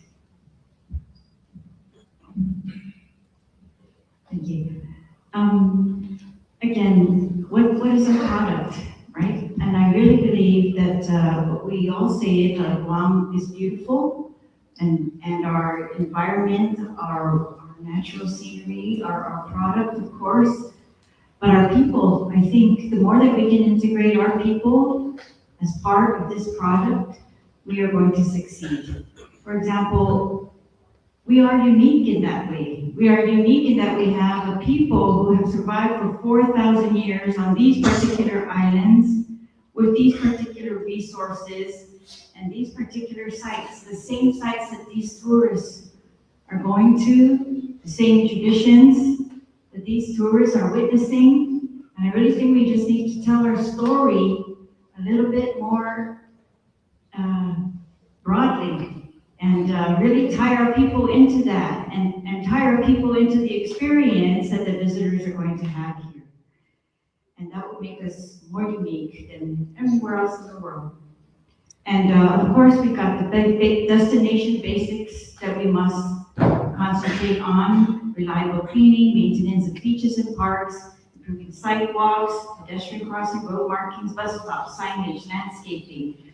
All these things that we all know. And we move on to how we must make that an accountable process. That when we put money into that, we must make it accountable that it will be maintained and not damaged the next day, and that we can trace those, the maintenance and the product itself, so that everyone knows the condition of these places. Again, our wastewater, stormwater, solid waste, erosion control, reef protection, protection of the aquifer, those are all part of our tourism infrastructure. And especially not only for the short term, but for the long term. It's the only thing that makes us able to even contemplate a tourism industry in the long term. Historic properties, archaeological sites, these lands they again are what make us unique. And tying those with the people and our visitors, I think, are going to create a much more unique product. This is why investment in our villages is very important, and showcasing our villages and our traditions is very important. And that's because it's the people in those villages that have lived there and, you know, make them very unique as well in the world. Their resilience, after all the periods of Guam that they've been through, they end up to be resilient, friendly, great, generous, and fun-loving people, experiencing the same sights and still loving the same things that our tourists come here and enjoy. We must develop our workforce, of course, expand paid apprenticeships, and the government participates in this in a strong way and can improve.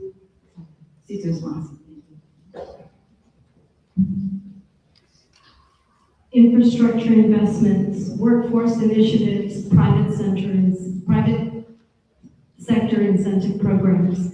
In terms of infrastructure investments, working with the mayors in each of the villages and the municipal planning councils to help identify what makes their village unique.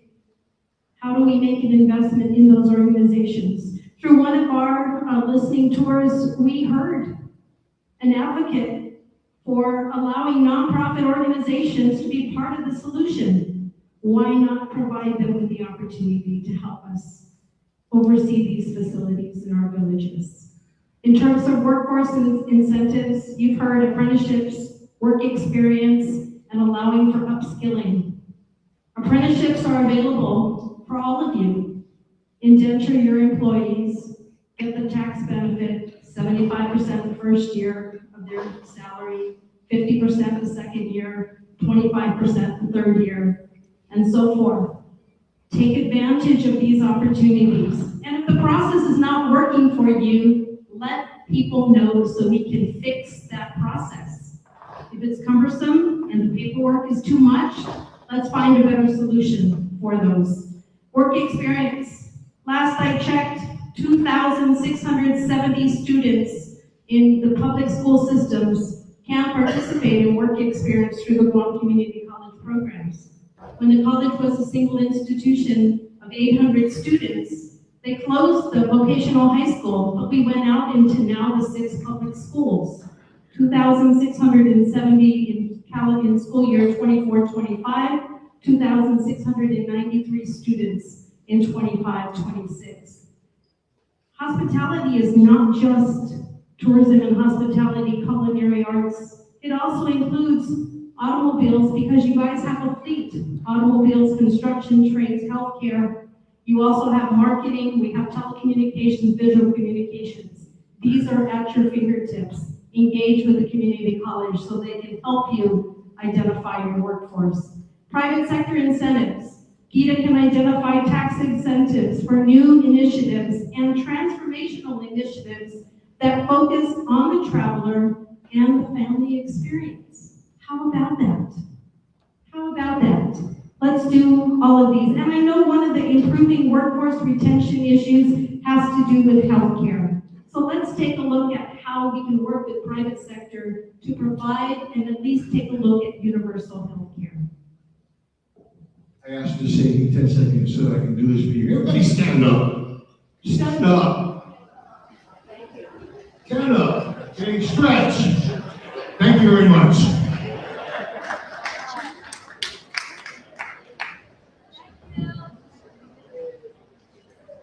Time.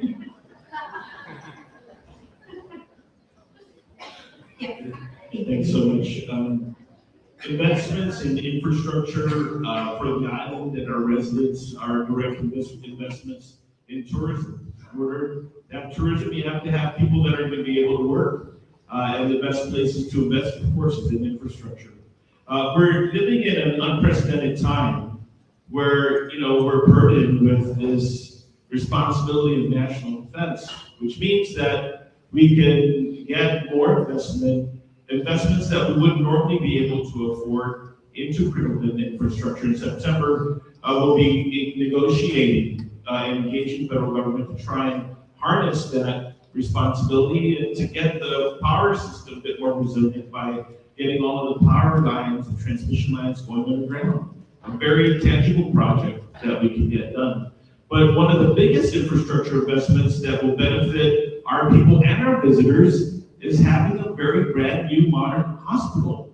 That is a very big investment that is going to not only make sure that tourism is going to stay and flourish, but tourists will be able to feel safe that if anything happens to them or their family members, they'll have reliable infrastructure to support them. When I was graduating in high school, we had a similar situation. Unemployment was down because there was a boom in hotel construction. And so a lot of people in tourism were high school students. They were working part-time after school. I really think that we can go and establish either a magnet or a hospitality charter school right here in Tucson, so that we'll have a very, very effective educational pipeline that is going to help produce employees that are willing and that are ready to work. When I was the oversight chair on tourism, I was proud to work on the last strategic investment into tourism through the hot bond that improved infrastructure along with cultural and historic sites around the island and shepherded nonprofits and cultural groups to bring our culture alive. I want to say we will continue to grow apprentice programs to cover new industries and more jobs. And right now today, I have a bill in the legislature for a charter school for tourism. So I want to say that it is important that we grow upon the apprentice program so we could look at those cultural practitioners, ship repair, additive manufacturing, telecommunications, IT, cybersecurity, and everything that is tourism Guam. Santa Rosa. In closing us out for question number 3, team number 3. I'm sorry. Okay, for team number 4, we have you starting out the question on our final question for the day. With time permitting, we will allow for the audience, but we will check on our timing team to see whether or not that will be allowable today. But for right now, our last question at this time is about market diversification and sustainable tourism investment. For decades, Guam tourism industry has relied heavily on a limited number of source markets, making the island vulnerable to economic downturns. And with little to no recent investment in our infrastructure, we have also been experiencing geopolitical events, currency fluctuations, natural disasters, and been heavily relying on federal funding and military expenditures on the island. With a lot of changes in airline capacity, with their lack of commitment in the near future. Please expand with this question how you'll specifically boost the visitor economy and require new geographic markets and visitor segments while ensuring long-term investment in destination marketing and tourism development. Our question from the audience. Hi guys, my name is Joshua Gomez. I am the sales coordinator at Chamorro Museum 3 Squares and also PNG Pacific Area. I am a resident in Davido, so that will be my voting district. My question is, what specific actions would your administration take to diversify Guam's visitor base and reduce reliance on a small number of source markets? Additionally, do you support supplemental tourism marketing investments beyond the tourism attraction fund? And if so, how would those investments be funded and prioritized? Thank you. Mary, you ready? Yes. Okay. Resilience is built through diversification. We will move beyond our traditional lines on a few markets by aggressively pursuing Australia, Philippines, Southeast Asia segments. There's a bunch of places that are still asking us to knock on their door. Let's start knocking. We will specifically target the medical tourism and the executive MICE. Some of you wonder what is it talking about MICE? That's meetings, incentive, conferences, and exhibition markets to ensure high yield arrivals. I support the supplemental tourism marketing investment beyond the tap, but they must be performance-based. These will be funded through a public-private recovery fund, where government matching is tied directly to verified increases in arrival numbers. We will prioritize those investments into a safe home destination branding, proving to the world that Guam is not just open, but the most stable and fair destination in the region. Thank you. One of my favorite markets are ships and aircrafts to process when I was a customs officer was the Australian flights and the Australian ships. They were hung around in Aussie for a while. They're so perky and they're so happy and they're just a different whole type of tourists. And we want to be able to understand these markets and hopefully make it easy for them to come over. We are facing a very big challenge with China opening up to the Japanese and the Korean markets and make it very, very difficult for us because not only do they beat us in economies of scale, but they also beat us with pricing. And our tourists are very price conscious these days. So we have to find ways where we're going to make Guam more enticing for everybody. We want to make Guam memorable. We're going to need everybody's help to do that. And with Joe and I, and with this Unified Tourism Command, we are going to work with everybody, stakeholders, to ensure that we're not only looking for 1 year ahead, 2 years ahead, but how about we look 10 years ahead? So that way, we continue this progress for the future. We're not just short-term minded type of individuals, we're long-term, and we want to make sure that the tourism market is going to be vibrant for a very, very, very long time, whether it's looking westward or looking eastward to the mainland United States, but we're going to do everything we can to ensure the businesses succeed. Nothing brings me greater joy than to see everybody succeed. And so with Joe and I at the helm and offering you stable leadership, we can deliver that for you. Thank you very much. Thank you. Hapade. So in regards to diversification, of course, you still want to develop the Japanese Korean markets. That's a given. But we definitely need to diversify. And one way to do that is we have to ensure that our businesses are online. Otherwise, they're invisible. So that's one way we can help diversify. The other concept is tourism with a purpose, right? So they're going to come here because they want to be here.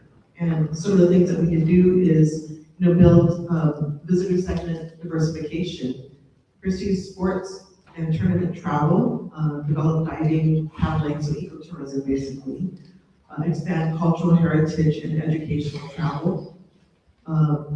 So one of the things that, one of the thoughts I had is we can expand the museum. So if we can bring the museum outdoors to these Latin sites where we have curated heritage walks. This is something where we can have different layers of our showcasing our unique culture here in Guam. Wellness, pursue wellness, weddings, reunions, visiting friends and relatives to travel. So we recently had the GW reunion, which was huge. I mean, all these reunions add up. Encourage longer stays and repeat visitation. Focus on visitors who spend locally and participate respectfully in Guam's communities.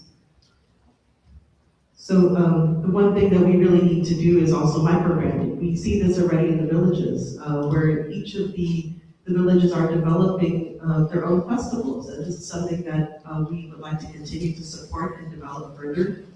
I know P had their first inaugural festival with the seafaring. And that was very beautiful because that's something that's very unique to us here on Guam. It's something that should be perpetuated. In regards to protecting Guam's reputation, so we need to do this. We need to ensure that Guam is a safe destination, and we need to come up with a coordinated safety plan. In regards to supplementing the TAF, we support this, and it's important that we use existing funds transparently, report what they've accomplished.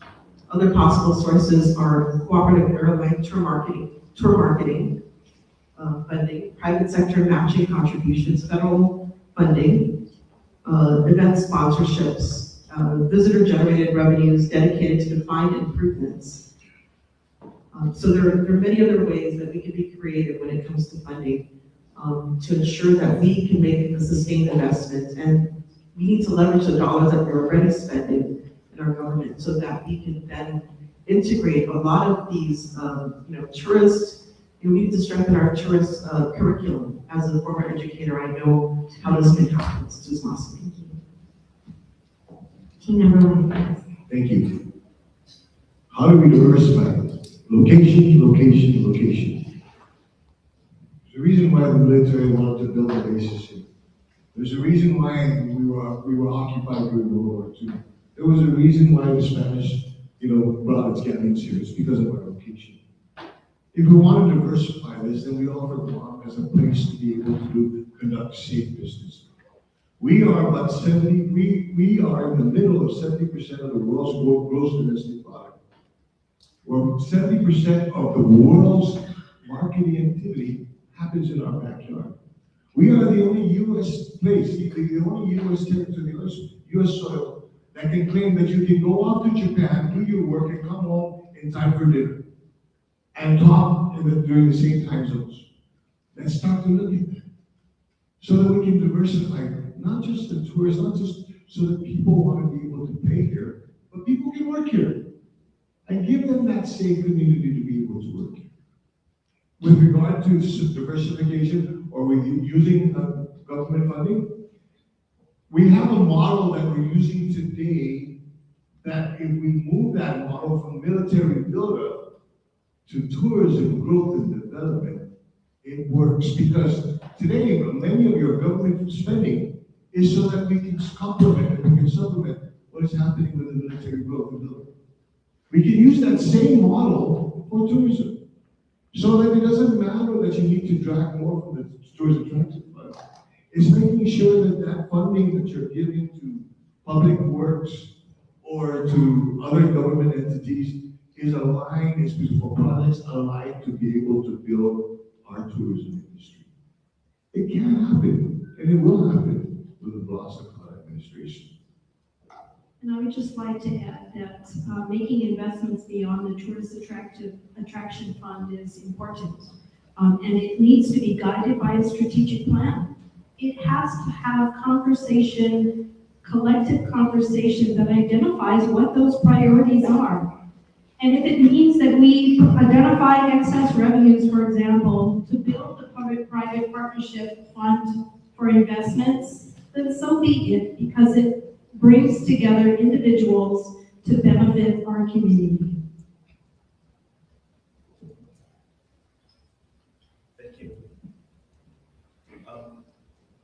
Thank you. One of the things that I also see is that, and what differentiates us from all of the more affordable destinations around is that we're under the U.S. flag, meaning that there is safety and security here. That is a marketing advantage that we have over Vietnam, for example, which has been experiencing tremendous growth. Something happens in this very dangerous world. Do you want to be in a country where you're not quite sure, but if you'll be safe, will you be here? These are marketing pitches that can be utilized. I think for our source markets, I'd say I think we need to diversify within the markets. We need to strive for the higher spend tourists. Right now, a tourist from Taiwan is spending twice as much as a tourist from Japan. This is really, really a new dynamic. Are we getting the type of tourists from Japan that we want, or from Korea that matter? That's going to involve some changes to not only what our product is, that government leaders and the people of Guam are responsible for with all of our resources, but also big consultation with those that have invested millions and millions and millions of dollars in tourism. So remember, this 50-year investment in tourism has been based on a Japanese and a recent Korean approach. And so we have to be able to parse that very carefully, to maintain, to add to our strengths, but to try and get those higher yield tourists to come back into Guam. That is a big thing that we should be open-minded with. And then, of course, we do our job investing. You might be seeing we're repairing the pool, we're building gymnasiums, we're repairing roads. There's a considerable amount of capital improvement projects that are occurring that need to keep up with and will keep up with the pace of an aggressive refresh in tourism. Senator? Thank you. The answer to this is yes. Investments into villages is an investment into tourism. We need to discover the uniqueness of each village, like village festivals. We need our tourists to discover the beauty and the uniqueness of our villages, and we need to help our mayors to have this come to full fruition. So investing in our villages, supporting the diversification outside of Guam is an investment into all tourism.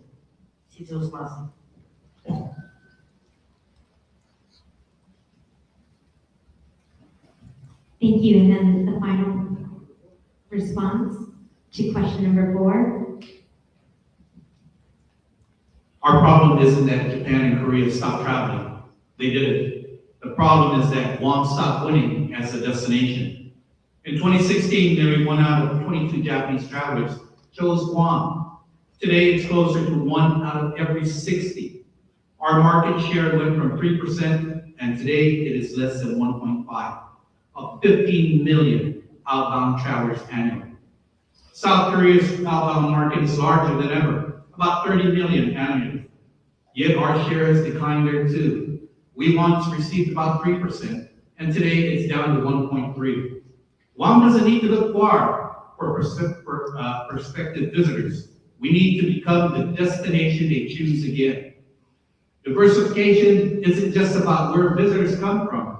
It's also about why they come. We need to develop and grow tourism segments, primarily from our source markets of Japan and Korea, where we are heavily invested and there is so much growth potential in terms of market share.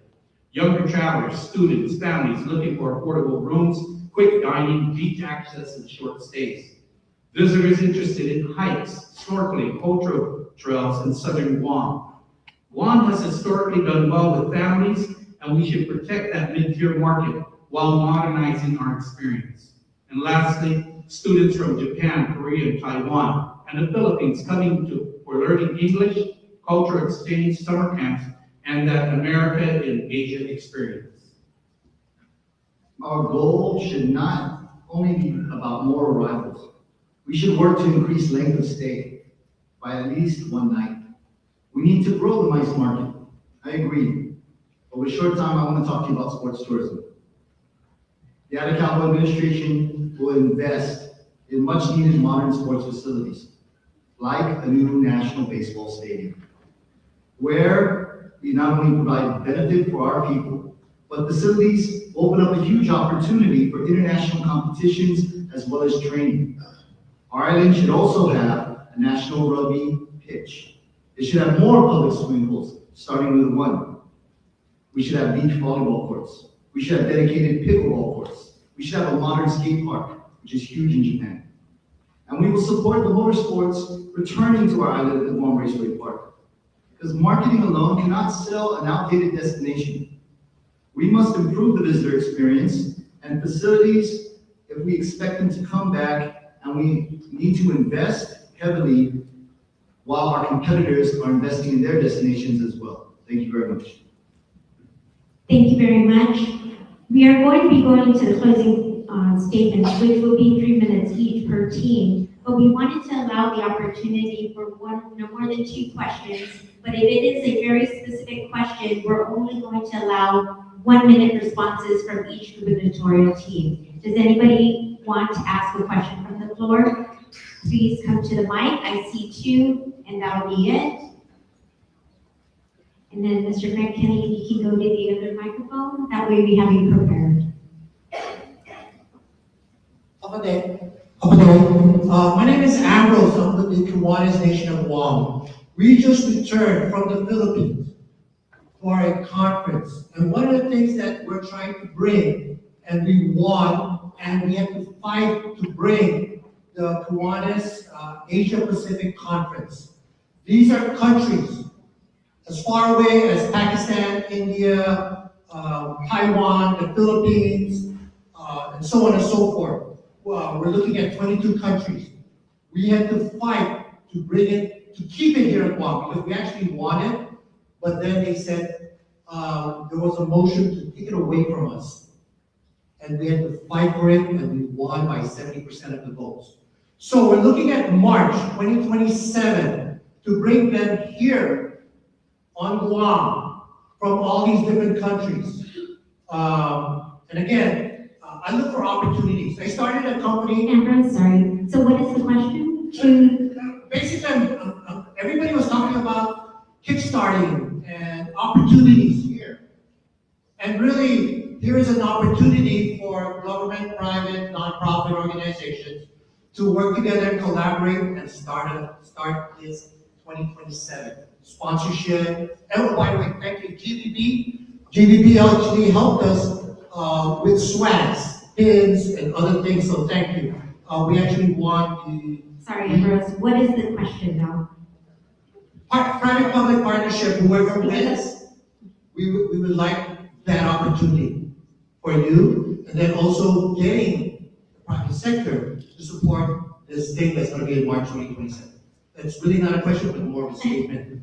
Okay, we have a lot of groups that come to Guam, I have to say. I've been in Rotary International, we bring delegations here a lot. So there's always opportunities, but please let's allow a specific question to the gubernatorial teams to be fair and to respect everybody's time. This is slated to last till 4 p.m. So next up, we have Mr. Frank Kenny. Yes, thank you, Mary, and I commend everybody up here on stage giving their best effort to run for the very important office of Governor, Lieutenant Governor. Real quick, we know Guam is at a crossroads. It's my personal opinion, the next 4 plus 4 years is critical for Guam to rebound, our tourism industry to become competitive, and to offer a product that the region will be attracted to.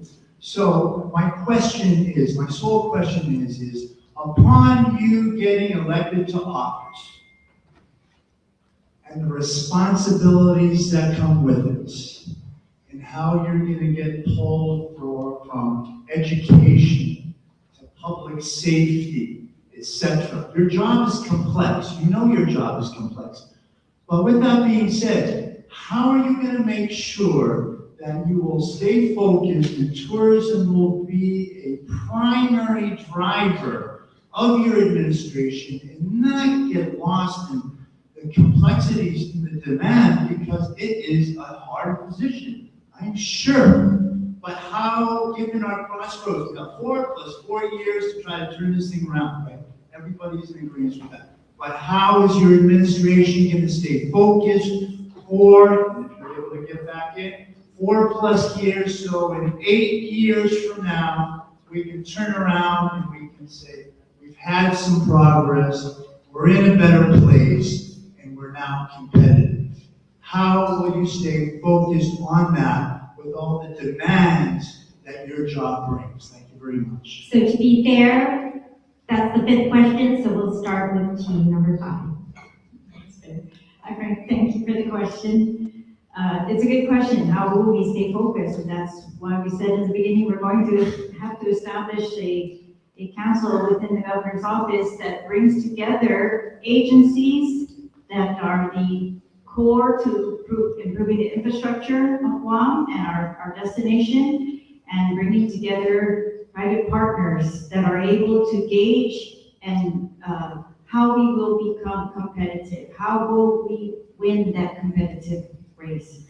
Again, we must keep that on that level, I think, and make it measurable. And that's the other thing, is to make it measurable and put us accountable by putting these things online so that everyone across the community can keep track of our goals and how we are addressing those, and whether we are succeeding or not, or whether it's time to pivot to another goal. Team number 1. So in order for us to remain focused, we will create and position our resident quality of life initiative. And that said, the tourism recovery, the result is economic outcomes. So if we do this for us, and we focus on our quality of life, then it will in turn provide the necessary support for tourism recovery. Thank you. Go ahead.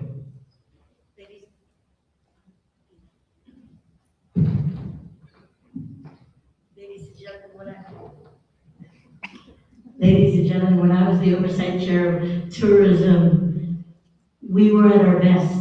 Is because we worked together and we brought everybody to the same table, from the tourism industry to the government industry to the private sector, and that's what it's going to take, a collaboration to see we will come up with amicable resolutions for our people and the community. I'll just add that if you want to know what people are going to do, take a look at what they've already been doing. And the two of us have already been doing a lot of work working with all of you. Thank you. Just like we will have a chief of public safety, a chief of education, a chief of healthcare, we're going to have, like I said at the very beginning, a chief of tourism and economic development. And that's going to be their main focus. It's ensuring that everything that we come together to collaborate, that we will move forward and bring those issues before us so that we can address them as a team. We don't need to establish a council or a committee. We're going to have that individual responsible reporting directly to the office of the governor. I just want to add, this is exactly one of the reasons why I decided to run for office with Senator Addo, because rising tides lift all boats, and we need to urgently take action for the future of Guam. This is about the quality of life of future generations living here, and we need to save our economy, and Senator Addo and I will be your team of tourism, and we will save the tourism industry. Thank you. Go ahead, Senator Joe. Okay, I'm just looking at making sure that it's okay. Thank you. Well, you know what, we identified earlier, we're going to establish a unified tourism command, and we will be partnering with you folks. I mean, you're saying, how do we keep track? We will be together keeping track, because we'll be watching the market, making sure the market is moving, and the government is keeping up with the folks. That's one of the keys, is that, I said it earlier, one of the biggest failures that the government is trying to catch up to the private industry. Well, we'll be partnering with you, so we can keep up with you, and we make sure that it's an all-win-win. Oh, and then, like our slogan, together we can. Thank you. Okay, now we can give them all a nice round of applause.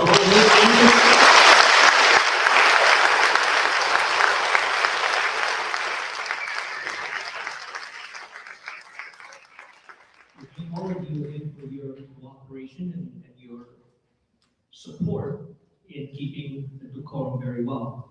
It's now time for the 3-minute summation for each of the candidates to make it. Again, they can do it either both or only one, but it's up to the candidates to choose. You have 3 minutes for your closing summation and your closing remarks.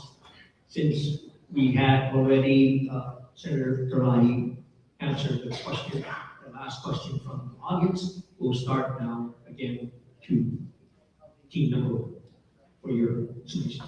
Timer. Now. Well, thank you, Monty. Thank you, Mary, for this event. Thank you for all the organizers. More importantly, thank you for being here. You know, I was going to look about it, and you impressed me. You really want to hear from all of us, and thank you. Because our lives are on the line. Your jobs, it's not just your jobs in our lives. It's our community that's on the line. And what you heard today was basically 5 different perspectives, and some of us are similar and some of us different. But it gives you the opportunity, you had the opportunity today to listen to it. I hope that it is our hope that with Mary and I, we provided you a platform, we provided you with answers that can make your choice a lot easier. Because tourism starts with us. Tourism starts at the home. If you're not comfortable, what might a visitor won't be comfortable? And there's an old adage, if you keep doing the same things over and over again, expecting the different result, that's ridiculous. There's not a change. The change is going to start by having the communication with you. So thank you very much.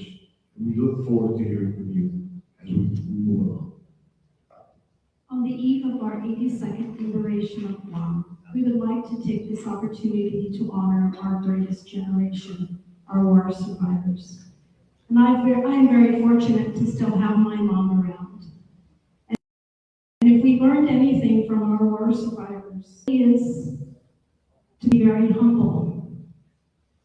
We grew up in a very, very humbled environment in the village of Santa Rita. At the same time, even though war survivors don't talk about much of what happened, we learned from them. They persevered. They lifted themselves up, and they moved forward to do what was right for our people. Collectively, we have a unique opportunity to refocus, rebuild our island. For the past several months, Frank and Mary, the family team, has been focusing on what is most important for our familia. We have experience in government. We have innovated, digitized, and modernized our community. We have served our island, both as on boards and on commissions.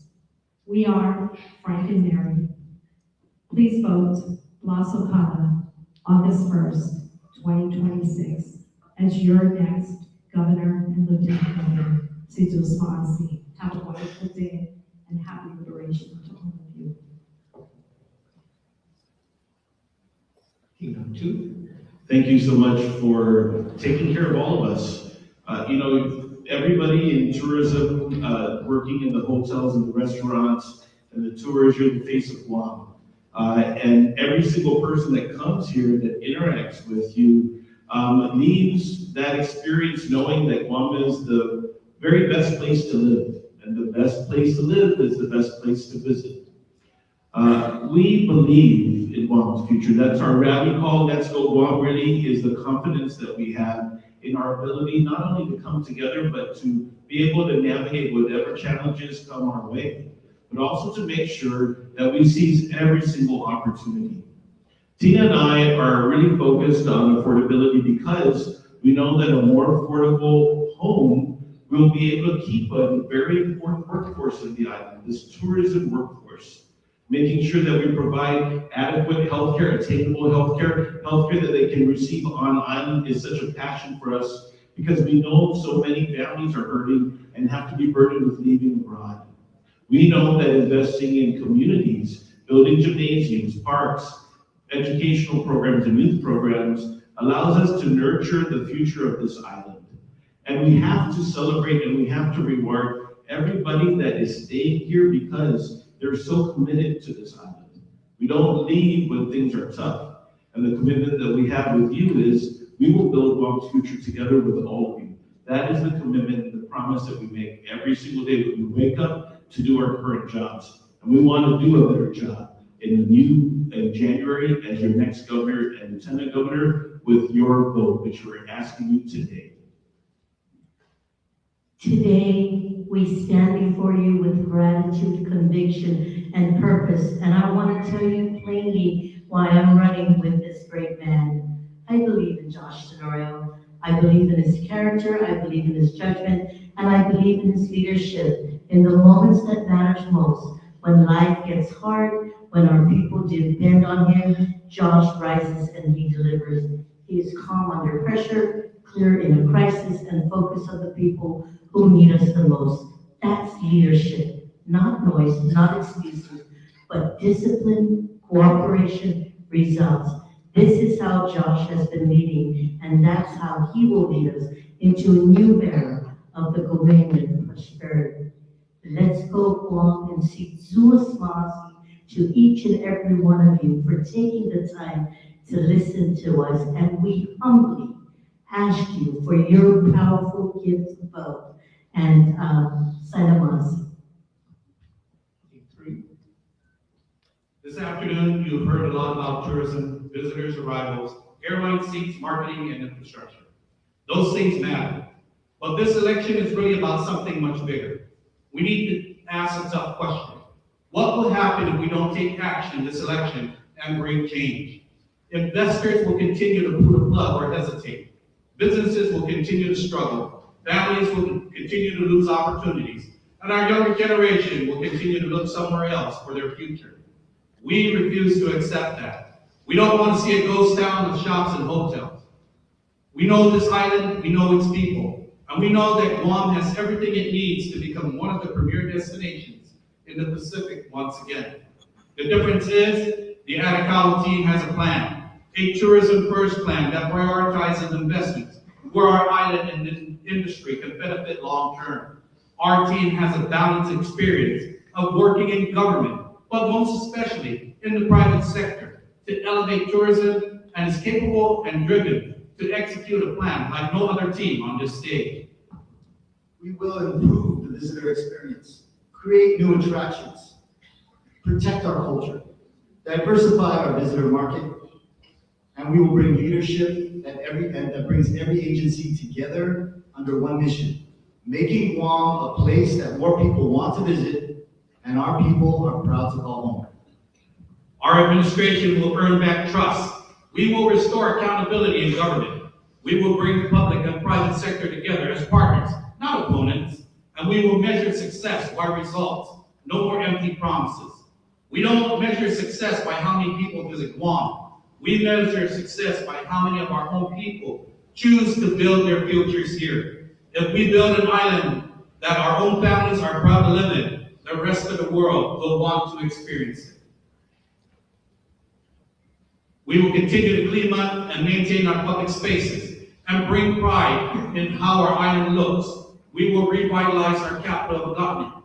We will establish cultural centers and as a major attraction, and we will develop new modern sports facilities for our community as well as our visitors, and we will save tourism. That is our commitment, and that's exactly what we'll do. On August 1st, we humbly ask that you vote Atacama for governor and lieutenant governor. Sinzuas Masi, God bless you all. God bless Guam. Thank you. Go ahead, Joe. All right, thank you, Monty. We all know how the tourism is important to the island and thousands of people who work to welcome all our visitors and make their visit, no matter how long, as memorable as it can be. I'd like to first thank all our hardworking tourism leaders and workers for your dedication and commitment to the industry. You know, I'm up to age myself, but I remember in the 90s, you know, when they used to build new hotels, new industry. Today, we're seeing them close, and they're up for sale. We need to change that. Today, and in the very near future, on August 1st, you have a chance to be part of the table. As you said, you will be a part in restoring and rebuilding Guam. You will have a seat at the table. You know what works, and we need to work with you. We and I are committed to seeing tourism prosper. It is our mission to rejuvenate and shake up our tourism industry. We want to give you the support you need to help Guam flourish again. Guam has always been a place tourists enjoy and return with more families and friends. We need to bring that spirit back and quickly, not wait until later. We need to start and get it going. I've said this to the legislature folks heard me. Let's get her done. Dwayne. Thank you, sir. A couple months ago, somebody says, it's a Filipino couple stopped me at service. And they said, you know, we really like Joe. We really like this Joe guy. Yeah. And we think we know why he chose you. It's because you're very smart. I said, man, if you really like Joe, you're going to really love me. And so there's nothing that brings me greater joy than to see people succeed. And sometimes I just realize that I'm talking to the infantry, the first line of defense in our tourism market. Every one of you guys. Not all of you are supervisors, right? I feel you. I understand your life. I'm a businessman. I understand the struggles that you're going through. Sometimes we're just a payroll away from a disaster. I know your life. I understand you all. And Joe and I are here to deliver a government that you can trust. There's nothing more that brings me great pleasure as also as to build trust. I love it when people trust me. I love that when people trust me. And I'm asking you to trust us, and let's help carry this island forward with Joe and Wayne. We're number 3 on the ballot. There's nothing more than I love to see than to all of us to succeed. You will all have a place at our table with Joe and Wayne. Are number 3 on the ballot. We humbly ask you for your vote. Number 3. Thank you very much to the Democrat side. God bless you all. And lastly, for our team number 5. I just want to thank everyone who came here today, and I just want to also recognize Ambrose because he represents that tourism cannot be treated as GBB's responsibility alone. We have to be all ambassadors for tourism on Guam here. And the July Paris administration sees the urgency, and we cannot just rely on plans of old, but we need to adapt quickly. As Ambrose's story pointed out, that we almost lost the Kiwanis convention. And thankfully to the Kiwanis groups, they really fought hard to keep bringing tourism here. And so this is the, I guess, the state of tourism post-COVID. It's no longer the same, it's no longer the same environment. And so the July Paris administration is going to bring in the stakeholders. We're going to monitor our competitive advantage and ensure that we're on top of it. We're going to also create a stewardship council that is going to create, performance measures and ensure that our agencies and different agencies are performing properly. We're going to include sustained investments into tourism industry. This is an all hands on deck type of effort that the July Paris administration will accomplish. And I agree with Frank earlier that this is a critical time. It's now that we have this opportunity to do this based on all of your hard work, and thank you for working so hard. But it is critical that we do this now, or we might lose our opportunity to pivot our industry, to make it competitive, and to really support quality of life for those who are working so hard in this industry and all the residents of Guam. And that is the ultimate goal, to support them through our government, to support you, your industry, everyone working in it, through the government's efforts, through childcare, through transportation, cost of licensing, training, making IDs for every student that graduates so that they are able to work upon graduation. Making sure that we collect the revenue that is due to Guam through short-term rentals and making them standardized. But again, we ask that you help us to pivot Guam, to pivot the quality of life for the people of Guam. That's what we really are here for. and that we are going to do this by ensuring that tourism is competitive, by ensuring that our entire community is benefiting from tourism, and that we are supporting each other. Again, your role in all of this is to vote on August 1st and to really bring the change that you want, to help us who are trying to make that change and bring that support to you and your families.